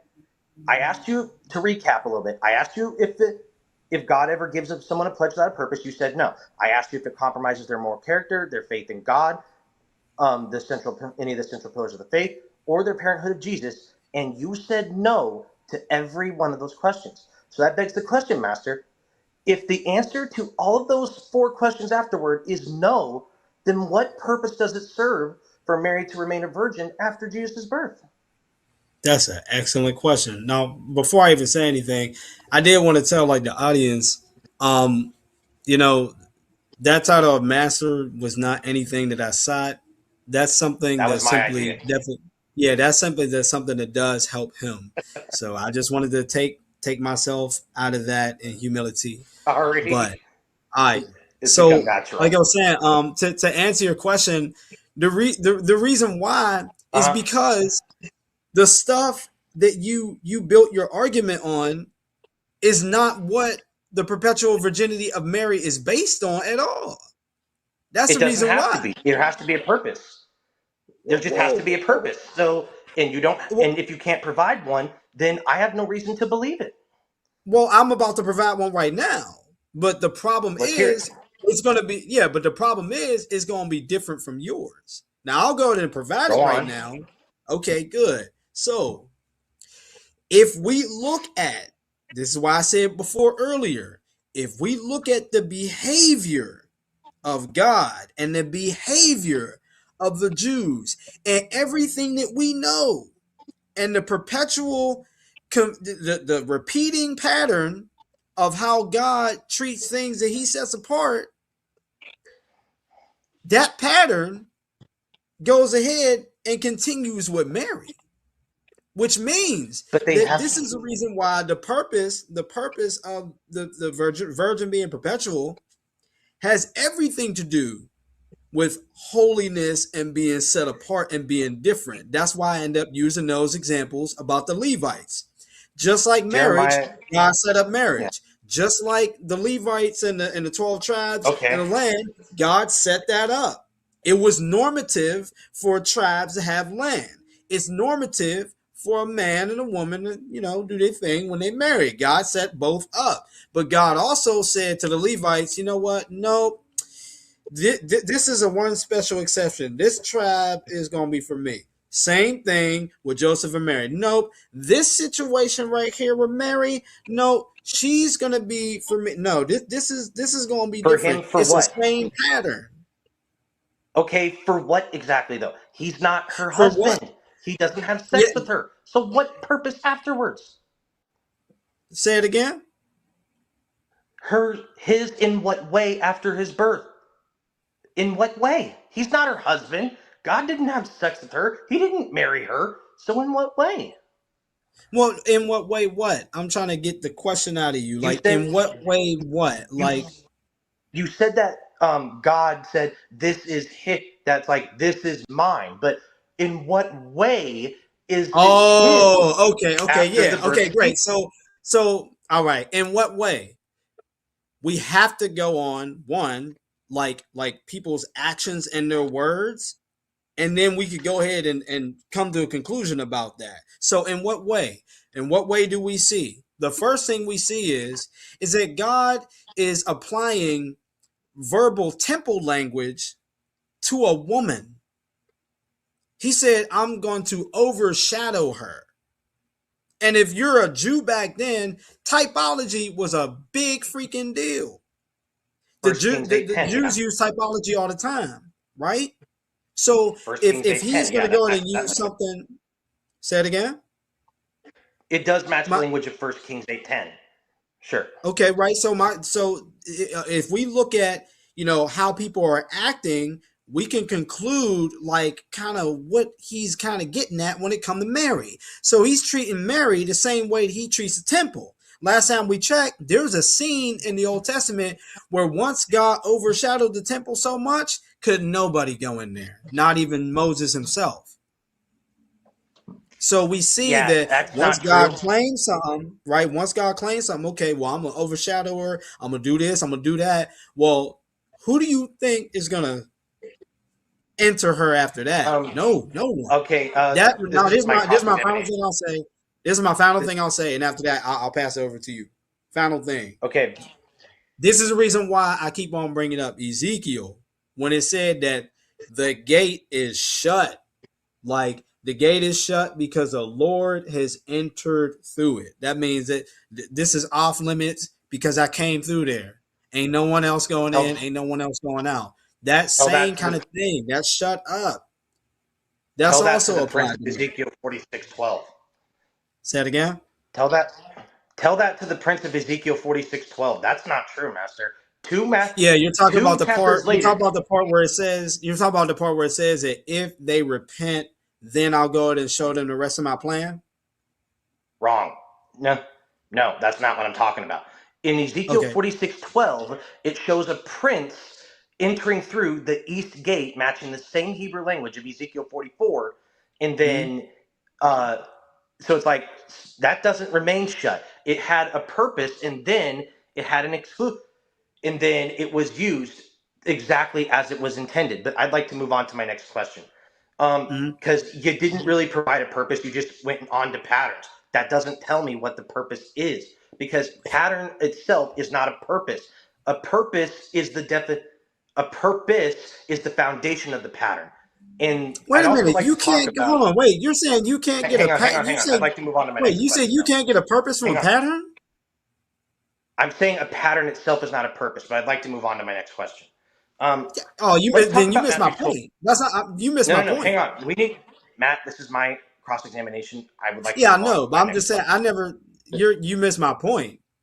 Okay, but I'd like to move on, please. I'm really I trying to know get to that the my word next pattern. I question. know that the word pattern and the word Matt, purpose are two different Marlon, help things. me out That's here. fine, but that. Marlon, can you help me out here? Hey, Matt, Oh my this is god. his cross examination. Let's allow Josh to control his cross examination.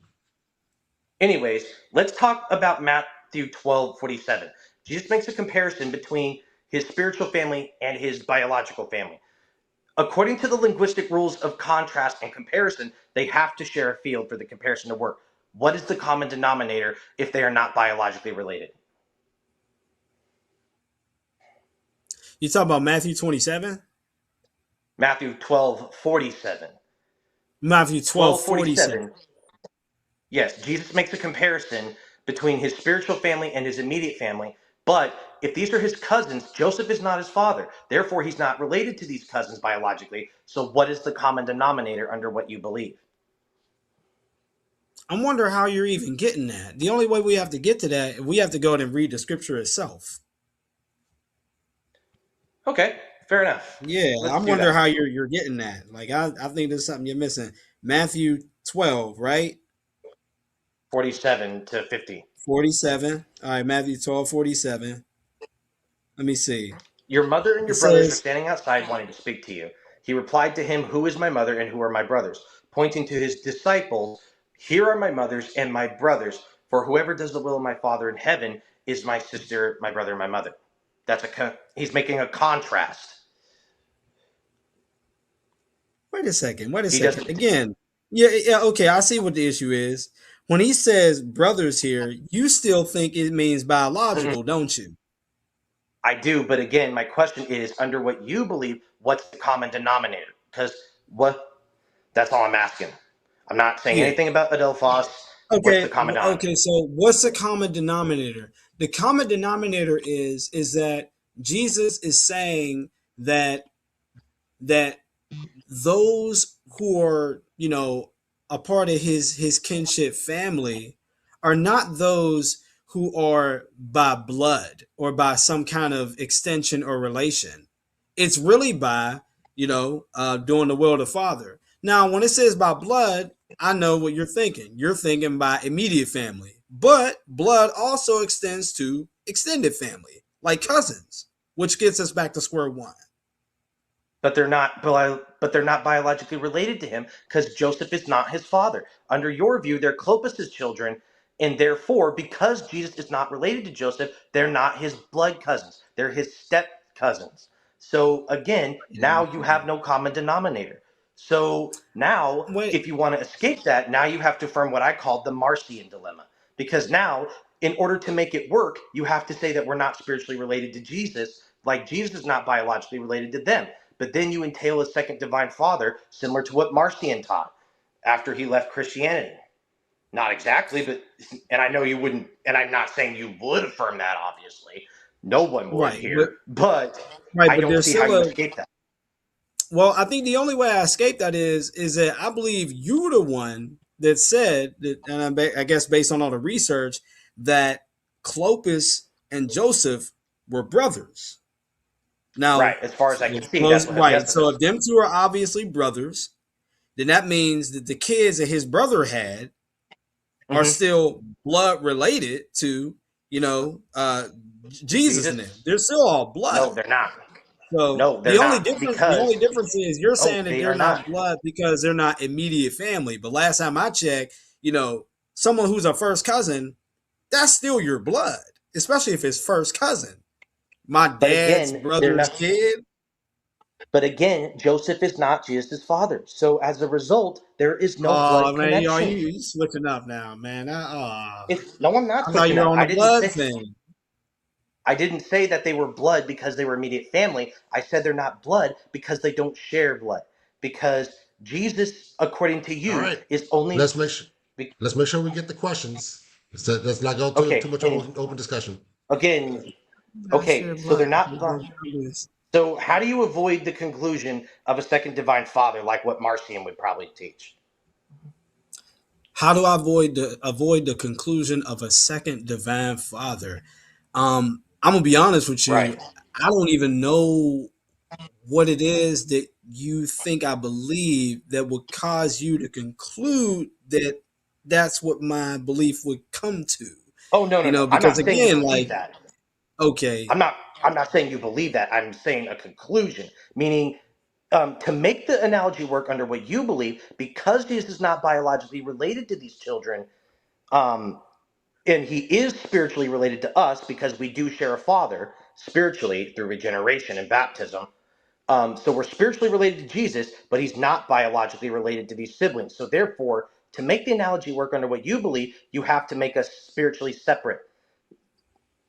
I think what How do we you could do avoid that? is that yeah, I think what we could do is you have to define biological because if what you mean by biological is if you mean like hey these are his immediate brothers and sisters or not, then okay I can see what you mean.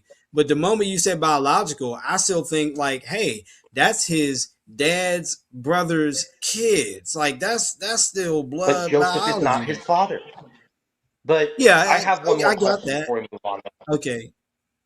Um, the cousin theory, I don't think has even merit even with Jerome.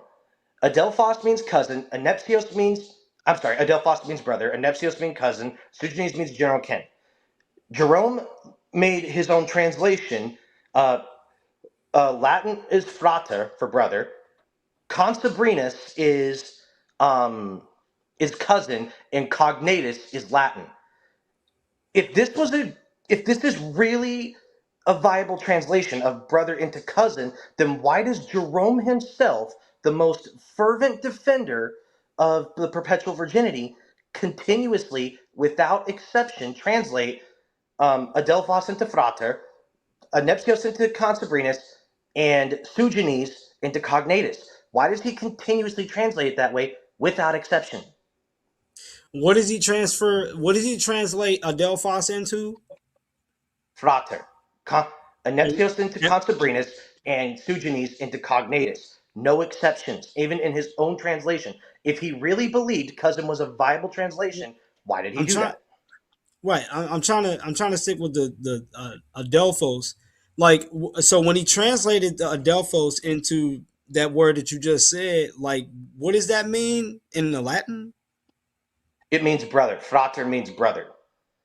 Oh, because he's just being true to the text. You know what I mean? Like, I mean, what you want him to do? Exactly. Dynamic translation? Exactly. That's my point. Brother in Greek means brother. Therefore, I that's know. why he said in Latin it means brother. Oh Not even no, in the bro, case that's of not what that Jesus. means at all. Like, To oh that man, you just said it does. You just said he was no, being not faithful to the text. You I just did not, admitted it. bro. I All did right, not just guys, admit that. that. That he You got the funny, man. You can I guys are say something? hilarious, Oh, man. he, No, that's it, man. That's the end of cross examination, man. wow, Good job, brother. man. It was fun. Fun listening to you guys. Just go at it, man. Good Yes. stuff. Oh man, always fun. Love the cross examination, man. It's obviously the best part of every debate. And I thank you guys for keeping it cool, man. Just having a joyful time having this Thank discussion, you. man. So very, very, very good job, man. So we're going to transition to our closing remarks. Closing remarks will be 5 minutes each. Audience, as they're making their closing, make sure you get your questions in. We do have a few questions already posted. Just get more in because it's going to be about 20 minutes. And so with that said, Matt, you have the floor for your 5 minute closing. And I will start your time when you begin to speak. All right. I want everyone to always remember something. Text and context. You got to have them both. For example, Greek, Adelphos, its brother. Jerome translated it into Latin, and also he translated it as brother. He didn't translate it into cousin. It sounds like my opponent is saying because he did not translate it into cousin and he translated it into brother in another language, then that means that he believed that they were actually brothers. No, just because someone is going ahead and being true to the text, and making sure that they're not trying to go ahead and dynamically change nothing, doesn't mean that we can't look at the context and still see that that's what they mean. Why do I say this? Because again, when you look at the Old Testament, they bring the same habits into the New Testament. The fact that you have the Greek words for cousin and they still barely use them at all should tell you that habits are hard to break. If I just got done showing that those are his actual cousins, because we have what? The word sister, sister-in-law, which was Mary the wife of Clopas, and that was a woman who had those kids, that would make them their cousins. That's the reason why the early church ended up teaching that in the first place. They didn't just pull that out of nowhere. So you already saw in the Old Testament that they called Lot's nephew, Abraham's nephew Lot, they called him his brother. They did the same thing. If I gave you a fork to use for 1,000 years, and I finally gave you a spoon, and you still using a fork, I'm not going to be surprised. They got a whole Greek language, and they're still being Semitic. That's my only point. So that's why I said it went over his head. And again, I wanted everyone to really see that when you look at how people behave about stuff, you'll see what they believe. It's true that pattern and purpose have two different meanings. I never argued that pattern is purpose and all that, and the two different. No, I know they have two different meanings. I said you derive one out of the other. That's what I said. He wanted to know the purpose. I showed the purpose by showing the pattern. If I speak to you over and over and over in a certain kind of way about certain things and a certain pattern, then you're going to come to a conclusion or a purpose of what I'm talking about. And I don't know why that's so hard to understand. Oh, why do we believe in the Virgin Mary being a perpetual virgin? Well, let's just look at how God treats people who are set apart in general. And look at the certain words that he applies to them that he only applied to the temple.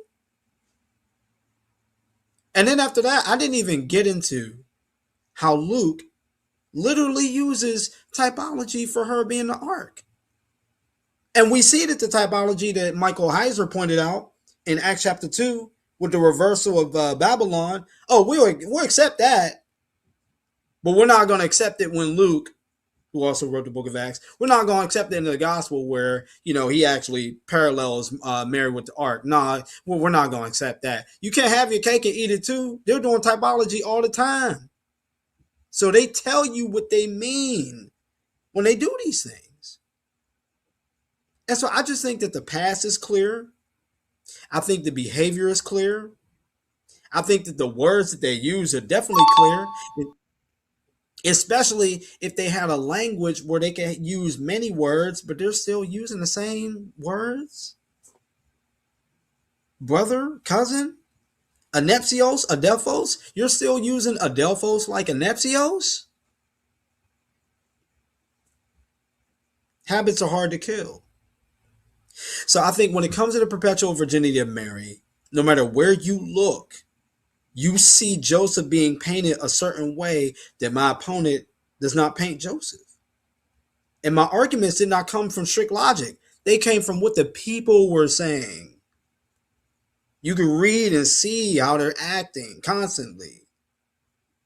David, all the rest. I hope that really makes sense. I know that was a little sporadic, but definitely look into the stuff that I brought up tonight. And I pray that this was, something to bring some clarification. And, God bless you guys. Peace and blessings. All right, thank you, Matt, for that closing. All right, Josh, you're up for your 5-minute closing, and I'll start your time as soon as you begin to speak. I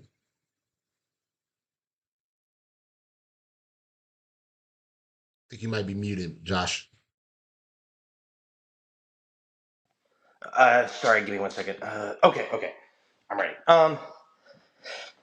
I appreciate the fact that he tried to explain, being true to the text. I never said that Jerome believed that what he said. I'm saying that Jerome is applying it. He's saying he believes that it could mean cousin, yet he doesn't practice that. So if he's not practicing what he believes, then he's being inconsistent. Or worse, he's just a flat out liar. Matthew 1:18 didn't get addressed. Matthew 12:14 was addressed in the cross examination, but a common ground was never really established. Psalm 69:8 was not addressed. The timeline of the Levi vows was not addressed very much. He brought up Abraham again, and I say, okay, but again, as I pointed out earlier, yes, he was called his brother. But then, once they no longer lived under the same household, in Genesis 14:12, he was no longer called Abraham's brother. He was called the son of Abraham's brother. So, as a result, it still doesn't help your case. Cousin is still historically false. Yes, habits are indeed hard to break. But here's the problem, Matt. The evidence suggests that that habit was broken about 1,000 years before the birth of Christ. He brought up what people said commonly, and there's no dispute that people believed it in the 3rd and 4th century. I'm not disagreeing there. That's very clear. We're talking about the 2nd century. The ascension of Isaiah was brought up, and I'm in the course, as I said before, the ascension of Isaiah is chapter 6 through 11 that contains the area where it says Mary was perpetually celibate. That is part of the section that is disputed and said to possibly be a later forgery. He never really got around to explaining the timeline facts that I mentioned earlier, like protecting Mary from adultery, Joseph's desire to divorce, training Jesus to be a carpenter, Mary of Cleopas, and the rise of early Gnosticism. Not a lot of stuff that I said in the opening statement really got addressed. As for him saying that he established purpose by talking about the pattern, no, that's similar, if I remember correctly, to the fallacy of affirming the consequent. That if there's a purpose, there's a pattern. There's a pattern, therefore there's a purpose. That's not how it works. That's the fallacy of affirming the consequent. And so, I'm sorry, but trying to show a pattern is helpful, but it doesn't work. Ezekiel 44 was brought up, but a prince later used that same east gate, showing how it's not meant to be fully closed. And let's not forget, during this time, it's highly likely that events that were happening chapters later had likely already happened when they wrote it, because they typically didn't write things down right away. They typically had to take a while. So they typically relied on oral tradition for several months to maybe even years. So it's highly likely that the events of Ezekiel 46 had already happened when they were writing down Ezekiel 44, meaning it's highly likely that they had no intention of portraying it as a typology that was meant to say that it would never again be used. And returning to common usage was not really addressed when I said that it's a straw man and kind of a dangerous one, because if we're going to say that this somehow matches Mary, then you would have to say that common usage would be prostitution. But nobody's arguing that. So it's a straw man and it's not helpful. Um, Behavior of God and behavior of Jewish men and behavior of the Gospels, it doesn't help. We talked about Matthew 27:56. We talked about Matthew 15:40, John 19:25. We talked about Mark 15:40. And there's really nothing in that pattern there that in any way suggests that Mary of Cleopas is the mother of those children. I'm not even going to claim it proves that Mary the Virgin was. I believe it was, considering other pieces of evidence, but the text itself doesn't even prove his position or mine.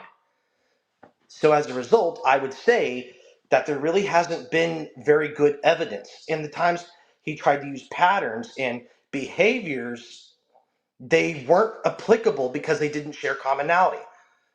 Like I said, where God says, "This is mine," kind of thing with the Levites, um, it doesn't match any of these other instances. So as a result, I say I've made a pretty good case that Mary was not a perpetual virgin from history, the biblical timeline, and the scriptures. And he has not made a very good case. Thank you guys for that. Thank you guys for the debate, man. Great job, guys.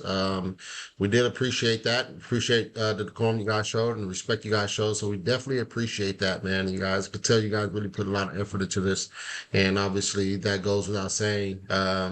I think the audience appreciated it, and certainly I appreciate it. So thank you guys for that wonderful, wonderful debate. And so, audience, it's time for Q&A. Get your questions in. I'm still taking some questions, and so we'll start this off. We do have a super chat here that came in from Steve Crispy. I don't know if you guys know Steve, but he's great, great guy. And here's his question here. Let me see if it pops up here. Did I do it right? Oh, hold on. Let me see if my little social media thing is operating correctly here. Hold on, guys. Let me. Yeah, it's all set up, right? Wonder why it's not coming up. No. Let me see. Wonder why it's not popping up. It should pop up. Oh, I see why.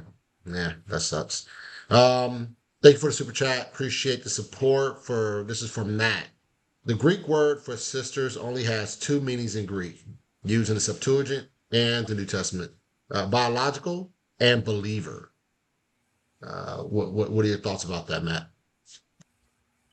I really haven't looked up those usages of the word sister, either being biological or believer. But all I can once again say is that you have to look at the way that the writers end up using that word. So, for example, I use this all the time.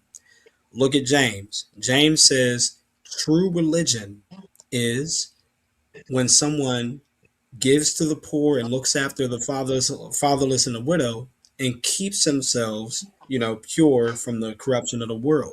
That's what he says true religion is. You look up that Greek word religion. I think it's threskia. You will find all kind of things about how someone does a sacrifice and someone does this and these rituals here and da da da da da da da.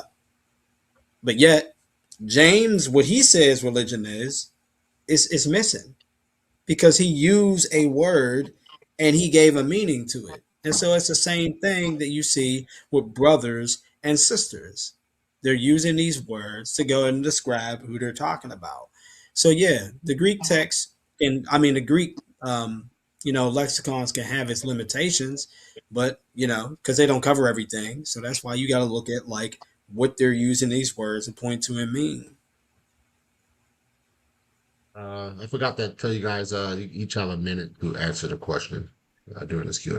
All right. Sorry about that. Okay. I'm All right, pretty sure Josh, it you was got it, man. Matt. Okay. You got it, I'm Josh. pretty sure that was addressed to Matt. It does to that. But anyways, the Greek. This is one instance where like Matt could have a point about sister, meaning sister-in-law, in the case of Mary and um, Mary of Cleopas, unless it's possible that maybe they just married two different sisters, which would not be illegal. But I'm not going to present that as a theory. But however, here's the thing: it doesn't matter because it's completely irrelevant to Matt's theory. It doesn't prove that it can therefore mean cousin. It's not proof that the feminine form of Adelphos, which is Adelphe, can mean cousin. That's not evidence enough. And you can find that funny all you want, but however, as I said, yes, old habits do die hard, and they do take time to break. Maybe 1,000 years to break that habit seems like a reasonable amount of time. So I'd say that that's probably broken by then, given there's really been no addressing of it. All right. Thank you so much, guys. For whatever reason, the whole questions are not showing up on this thing. I don't know why, but Hmm. it's weird that it's not. Let Okay. me see here. I'll post it here, but I'll also read it. Well, I read them anyway, but I'll read it as it's shown on my program here. So this next question is, let me see. Thank you so much, Vanessa, for the question. It says, it doesn't say who it's for, but I'll let Josh jump on this one first. Question: why do you reject the voices of Tertullian and Origin and others who deny marriage perpetual virginity, given that their voices tell us what people believe at the time they live? So Um. I think this question is probably for Matt, but Yeah. that's definitely for Matt. Yeah. Definitely. So I don't know, Matt, you want to take it? You want to take it first, or you want Josh to take it first? Yeah, just read the latter portion of it again. It says Mary's perpetual virginity given. Not just read the whole thing. Why do you reject the voices of Tertullian and Origin and others who denied Mary's perpetual virginity, given that their voices tell us what people believed at the time they lived? Because you're presupposing that they're speaking what everyone believed back then. Again, um, I gave things that showed that there is a perpetual virginity, both through Joseph and through Mary. Now, the majority of it that I gave was through Joseph. I had to choose one route because I couldn't go ahead and put everything. Um, but yeah, the best I could say is that when it comes to Tertullian and Origin, I could just say, well, yeah, they were both heretics, blah blah blah. But I'm not going to do that. They did have a voice.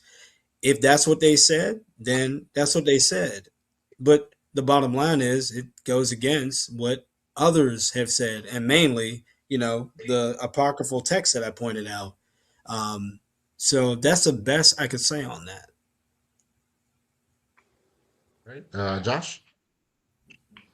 There's a reason why the Proto-Evangelium of James is apocryphal. Marcus Bachmuel, in his book Completion in the Infancy Gospel of James, goes as far as to say it's not unreliable. He goes as far as to call it historically worthless. And he's a biblical scholar on this issue, and he has a whole book on it, and it's page 80 if I remember correctly. As for Origen believed Mary was a perpetual virgin. Tertullian did not, because he said in his book on the flesh of Christ, before he became a Montanist, this is pre-Montanist Tertullian, he said that first Mary was a wife, and I'm sorry, first a mother and then a wife. But obviously they had their ceremony before before the birth of Jesus, unless you go by what the Proto-Evangelium of James says, which contradicts the scriptures. So no thanks. But that doesn't make sense unless Tertullian is saying first she became a mother to Jesus and then she fulfilled her duties as a wife. So Tertullian, yeah, he definitely didn't believe Mary was a perpetual virgin. But Origen, he did. So that's I just want to give you a small correction there. Yeah. Can I say All something about right. the perpetual virgin? Can I say something about the proto evangelium of James real quick? Nah, not in Q&A, Matt. Come on, man. You don't make me break the rules, man. Not Oh no, I ain't trying to do that. I ain't trying to do that. Yeah, yeah, yeah. All right. So here's a question for both. Josh, I'll let you handle this one first since Matt's been on the hot seat for a little bit. It says for both, is it true fathers can err? Uh, Erroneous says, am I pronouncing his name? Ironius? I think that's correct. Say Jesus Irenaeus. died. Irenaeus. Is Irenaeus. that Irenaeus? Oh gosh, Yeah. Yes, man, I'm Irenaeus. jacking that up. Irenaeus says Jesus died at 50 years old. Doesn't Augustine say ecumenical councils can err? Could the fathers be wrong about the PV, perpetual virginity? Yes, and yes, because I do not consider the church infallible. I consider the scriptures infallible. And as for Irenaeus, I don't know if he said that. I would need to look at it. But anyways, Irenaeus in his book Against Heresies, book 3, chapter 12, says that she was ad hoc Virgo, as yet a virgin. And he also applies that to Adam and Eve, and we know they weren't perpetual virgins. And yes, it's possible for them to err. I would say it's possible that even if there was a universal belief back then, perhaps God allowed them to believe it because they had to stop the rise of Gnosticism that was not only denying the perpetual virginity of Mary, but they were saying that Mary wasn't a virgin at all when she gave birth to Jesus. So as a result, God probably didn't put as much emphasis on that, even if there was a universal belief, because Gnosticism is the bigger threat. Right, Matt. Yeah, he basically asked, is it possible that church fathers could err on the perpetual virginity of Mary? Yeah, that's possible. Um, but I would definitely say, why don't we just look at, what the church fathers believed? And again, this is, I believe, the big difference in how we're kind of looking at history. You know, we're looking at history through, okay, well, we have the church fathers. Well, what about other texts in general, even if they're apocryphal? I don't look at those things for history. No, I look at it of what do these people say about this topic? I can't say, oh, we have to put that away because they were wrong on this over here. No, ain't that like a what did we call like a non sequitur? Where the data don't match the conclusion. You're saying something's wrong because it's based on something else. No, if our focus is what did they believe, then forget whether something is historically viable or not. But it's the same thing with the church fathers. What did they teach? If some taught against it and then some taught for it, then the tiebreaker is what did the common people believe in hymns and apocryphal texts and even in the Bible and other patterns that we see? Like what's the consistency? That's my view. Right. And here's a question for you, Matt. Here. Thank you for the question. It says, the Holy Spirit inspired scripture. When God calls himself Lord of heaven's armies, God of Abraham, Isaac, and Jacob, etc., by your logic, or let me read the whole thing. By your logic, are those multiple gods speaking similar to the multiple Marys argument? To the multiple Marys argument, multiple gods. I'm going to be honest. I'm having a hard time understanding his question because he lost me on the multiple gods and the multiple Marys. Um, how about I'm just read it trying one more to. time and I'll try my Yeah, best. I read it to you. I read it to you one more time. Yeah. Holy Spirit inspired scripture. When God calls himself Lord of heaven's armies, God of Abraham, Isaac, and Jacob, etc., by your logic, are those multiple gods speaking similar to the multiple Marys argument? No, because for one, God can be the God of angel armies, and he also could be the God of Abraham, Isaac, and Jacob. he does not need to be different gods just because he's saying he's a god of other things. He could be the same God of all those things. Now, how this somehow goes over to the three Marys that we clearly see in Scripture, I'm going to be honest. I don't know how he's taking that and applying it to to them. So he's still. So I answered half of it, but he's still losing me on the connection of multiple Marys. Is he saying that each Mary has a different God? I mean, Yeah, or I maybe he think it's a just she. asked the question wrong. Yeah, I don't know. yeah, I think it's a she. That's asking the She. question, but I'm not. But I'm not. Maybe I can clarify. Yeah, I'm not 100% sure. I think I might have heard you at some point in time mention like the three Marys argument or some kind of argument in that range, some Yeah, phraseology in that way, but I can't recall exactly the argument. But maybe Josh can help us out here. Mhm. I think I can clarify it. Yeah, I think what they're trying to say is that the similar logic that you applied, that it's like one says that Mary the Virgin, and then one of Clopas, and then it says Mary of James and Joseph, and then Mary of these other children. And he's saying, if we're going to apply your logic, then you would have to say these are different gods, because one says God of Abraham, God of Isaac, Jacob, and all these other things. And he's saying, basically, if you agree that that doesn't prove that it's not the same God, then your argument that um, that these details somehow prove that Mary of Cleopas is their mother doesn't work.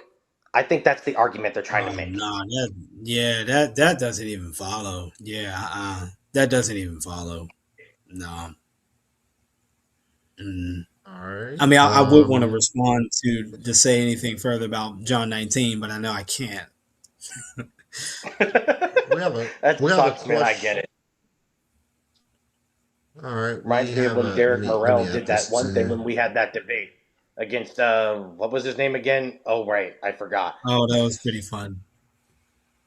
All I right. remember when he pulled a fast one on us.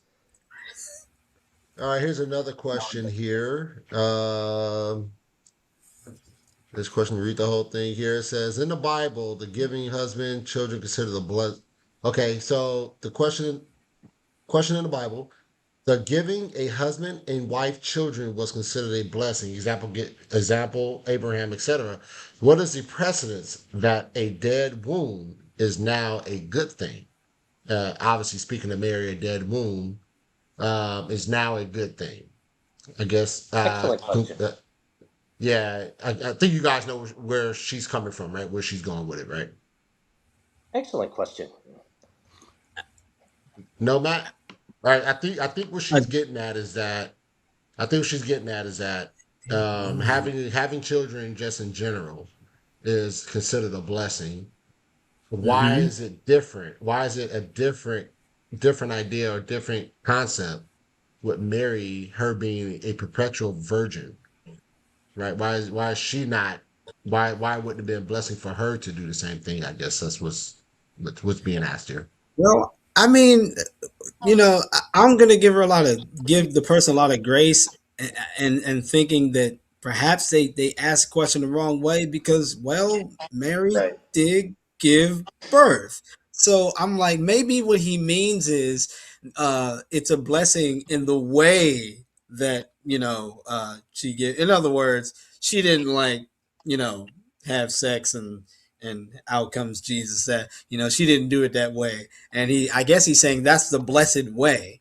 You know, uh, I mean, now, I would agree that's a blessed way, but I've never seen anyone where that's exclusive. You know what I mean? I mean that's specific, but that's not exclusive. It's just as blessed. Didn't Mary say all generations will call me blessed? I think so. Yeah. Like so this is what I'm talking about, like with modern concepts and ignoring like just ancient real context, like the things that they're saying. Like I mm, it doesn't follow. I mean, maybe I could be wrong though. Josh. It's actually funny you mention that, because you say that it's modern context. No, it's not modern context. I'd like to draw your attention to Leviticus 16:29 to 34. The Ark of the Covenant, which is said to be about Mary, it's said to be a typology of Mary. Let's not forget, it was not untouched its entire life. Yes, it had the purpose of carrying the staff of Aaron, the golden jar of manna, and the Ten Commandments. But notice, if you go to Leviticus 16:34, once a year, the high priest would exclusively be allowed to enter the Holy of Holies, perform a blood ritual of atonement, and interact with the ark. So it's not a. So actually, yours is the one that's ignoring um, Jewish context, because it doesn't. Holiness doesn't No. necessarily mean. Don't hang on. Hang on. I'm getting a chance to respond. As I was saying, holiness does not mean never used for anything else again. It simply means exclusivity. That's all it really means. And even the issue of like God foreshadowing the temple, people still entered the temple in places like First Kings 8 through 8:10 and so forth. So obviously so God sanctified it and then returned it to its original divine purpose. So actually that's false. All right. I know Matt wanted to try so bad. I'll let you respond. Make another video, Matt. Make another video. Make a video, post it, send it to Josh. Good thing about YouTube. You can do that. You can do that. Uh, okay, so we have this last question here, guys, and I know Matt, you be getting hammered, man, with questions. And people people are coming at you a little bit, man. And so I think this was for you as well. I believe it is. The scripture said Joseph didn't know her until Jesus was born. So how do you reconcile that? I'll just reconcile it by one, how they use the word until. We see that all the ancient usage of that word until was pretty much like used like a shield. Whatever they're talking about, it kept it the same. And then also, I said in my argument that the word know, right? That knowing formula was never used by Matthew. And I backed that up by saying that there were lots of things that Matthew just avoided the norm. For example, Abraham begot them and then he begot them. He ignored that too. So there's lots of things that he changed. And that change brings the context of how the word until is used. Right? Josh? I'd say the pattern is ignoring one crucial thing. If I remember correctly, it's not just heos though; it's heos who, as James White pointed out during his debate with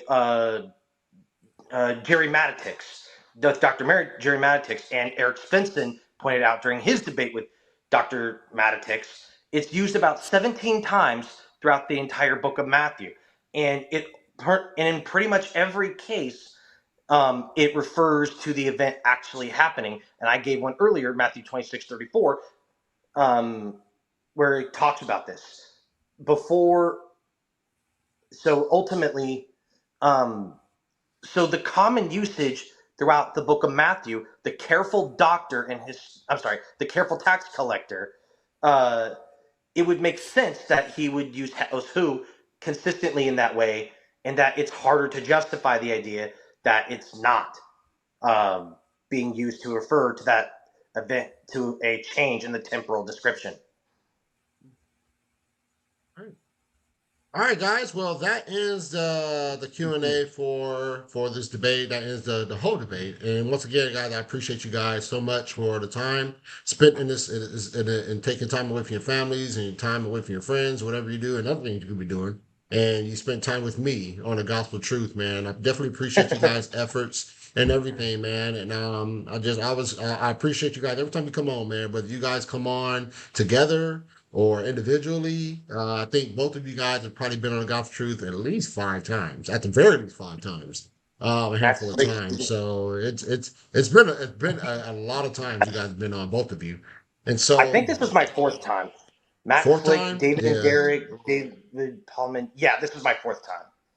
yeah. I know Matt's I been on can't quite a number of remember. times as well. So it's I been like can't at least 4 or 5 times for both of you. But all that said, You- I guess I'll say all that to say that you guys have always been had great decorum, great respect for whoever you guys are up against. You know that you guys are always welcome back on the Gospel Truth because I appreciate you guys. Thank you. And so Thank you. before I let you guys go, I do want to allow you guys to sort of remind the audience where they can come check you out at, and just sort of point them there. And yeah, so Matt, you want to take a little bit of time to say your salutations and sort of let people know where they can come check you out. Sure. Definitely salutations to you, Marlon, and of course to you, Josh. You know what I mean? You're my bro for life. I think you did really good. And other than that, you guys can definitely check me out at my old channel, So Real, SSOREAL. I pretty much have not been doing anything for a while. I pretty much am kind of retired from debating and things. I only kind of came out because I know that Josh, he really wanted to go ahead and have his talk with me about it. And other than that, yeah, the other channel I have is The Father's Well. So again, these two channels have not seen a lot of action, but hey, I don't know, maybe they will. In time. Other than that, I hope this has been a blessing to all y'all. Peace and blessings. All right, Josh. Honestly, I think this was really fun. I think we had a really good exchange, and I think you did good too. And I honestly haven't been able to post as much because I'm kind of getting used to having to not do music because I decided for now to focus on apologetics. But you can check me out at Chaos Apologetics, capital C, no space, capital A on the apologetics. It looks like a flaming C with an IO in it. Working on kind of updating the whole thing. I answer Unitarians, atheists, Muslims, Calvinists, and I recently started delving into paganism and dealing with them. I'm probably going to start posting videos more now about an argument I presented tonight called the Marcion dilemma. And that's kind of one of these arguments that I designed specifically for this issue. And I honestly can't wait to put out more content with it. I just, either way, thank you all for coming out tonight. And I hope to see you catching out my content. And I will, and then God bless you all. All All right. right. God bless you guys as well. And once again, thank you for coming on the Gospel Truth and just put on a great debate, guys. And so I'm gonna let you guys go. You guys go ahead and enjoy the rest of your evening, and perhaps we could do this again sometime. All right. You guys take care. All Definitely. right. You too. Peace All and right. Take care. blessings. Bye bye. Thank See you. you later. All right, guys, that is the end of this debate, and I definitely thank you guys for tuning in. And I want to apologize again for the technical difficulties. That was on my side. That was not Josh. That was not Matt. That was me messing with this funky Wi-Fi, man. One thing you guys need to know: don't ever stream on Wi-Fi. Well, I have no choice but to stream because I'm certainly in an apartment. I'm not at a house right now where I can connect to a landline.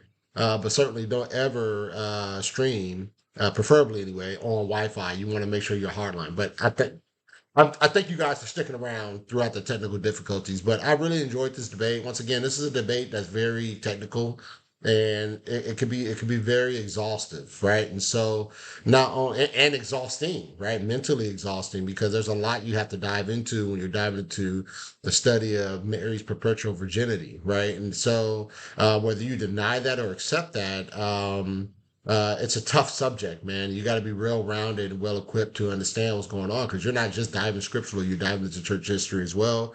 You're looking at the apostolic, the church fathers, apostolic fathers, all those guys, right? You're looking at all of those guys, right, to see what did they say about Mary and her perpetual virginity. And so that's why it's so important to be able to, dive into these things. And these type of debates like this really help people get like a fresh foundational understanding of what the concepts that are debated. And so that's why I like putting on these debates because it helps people formulate their ideas, just sort of get the wheels going or the gears burning a little bit, right? And then you go and do further study and you lather up the gears even more, right, to come to your conclusion. And so that's why I appreciate guys coming on debating these hot subjects like this. And I just want to make sure you guys encourage you guys to study those things as well and make sure you're staying on par with it as well. And I did want to make sure I remind you guys, the gospel truth is having a conference. So make sure you guys are aware of that. February 6th and 7th, less than a month away. It's going to be in Dallas, Texas. Technically speaking, it's going to be in Rowlett, Texas, but Rowlett is a part of the Metroplex of Dallas. And so that's why it says Dallas, Texas there. It's going to be at a church called Restoration Church in Rowlett, Texas. And so this is going to be fantastic. As you can see, this is just the thumbnail. The thumbnail is not showing all the debaters going to be there, but it shows the main headliners debate. So you got God Logic going up against Jake, the Muslim metaphysician, talking about the Islamic dilemma. We got Anthony Rogers and Trent Horn. They're going to be talking Sola Scriptura, right? Debating Sola Scriptura. And then you got Dr. James White and Dr. Dustin Smith. Is the Trinity biblically taught, or is the Trinity biblical? So some heavy hitters coming in, they're going to come and jump into the fray of the debate stage, live in-person debate. So if you have never been to a debate, if you've never seen a live in-person debate, this is your opportunity to do that. The Gospel Truth has posted the link. Well, I'm the Gospel Truth, right? I have posted the link of the event to buy your tickets all over social media. It's on Facebook, Gospel Truth Facebook page. It's on YouTube, the Gospel Truth YouTube page, in the posted section where I just post stuff. It's X. So if you go to the Gospel Truth Twitter page or X page, it's there. So it's all over the place. So you can find it and click on that link and you can buy your ticket. It's only $70. I made it affordable. Obviously, if I'm speaking realistically, and I like to think that you agree with me, is that with the headliners that I have, with the people that's coming, those tickets should have been at least $125, $150 a pop, easily, with the amount of debaters and the amount of debates that's coming and the type of debaters. These are good debaters. These are not Joe Schmo that sits in his basement. Like, these guys really have a platform, and these guys really have a stage. And so, and they've been doing it for quite some time. So tickets could have easily went for $100-something, but I didn't. I wanted to make it affordable. That's why they're $70. And so go buy your tickets to go to the Gospel Truth conference. And hopefully I'll be able to see you there. All right. But with that said, I'm going to get out of here. And I thank you guys for jumping on the Gospel Truth. I really do appreciate you guys, and hopefully you guys will be able to join us again on the Gospel Truth. And don't forget to subscribe to the Gospel Truth and hit that notification bell so you miss any shows that are coming up here in the future on the Gospel Truth. And so with all that said, I pray that you have a blessed night, and I'm about to get out of here. May God bless you. May God keep you. I'll talk to you soon. God bless. See you later.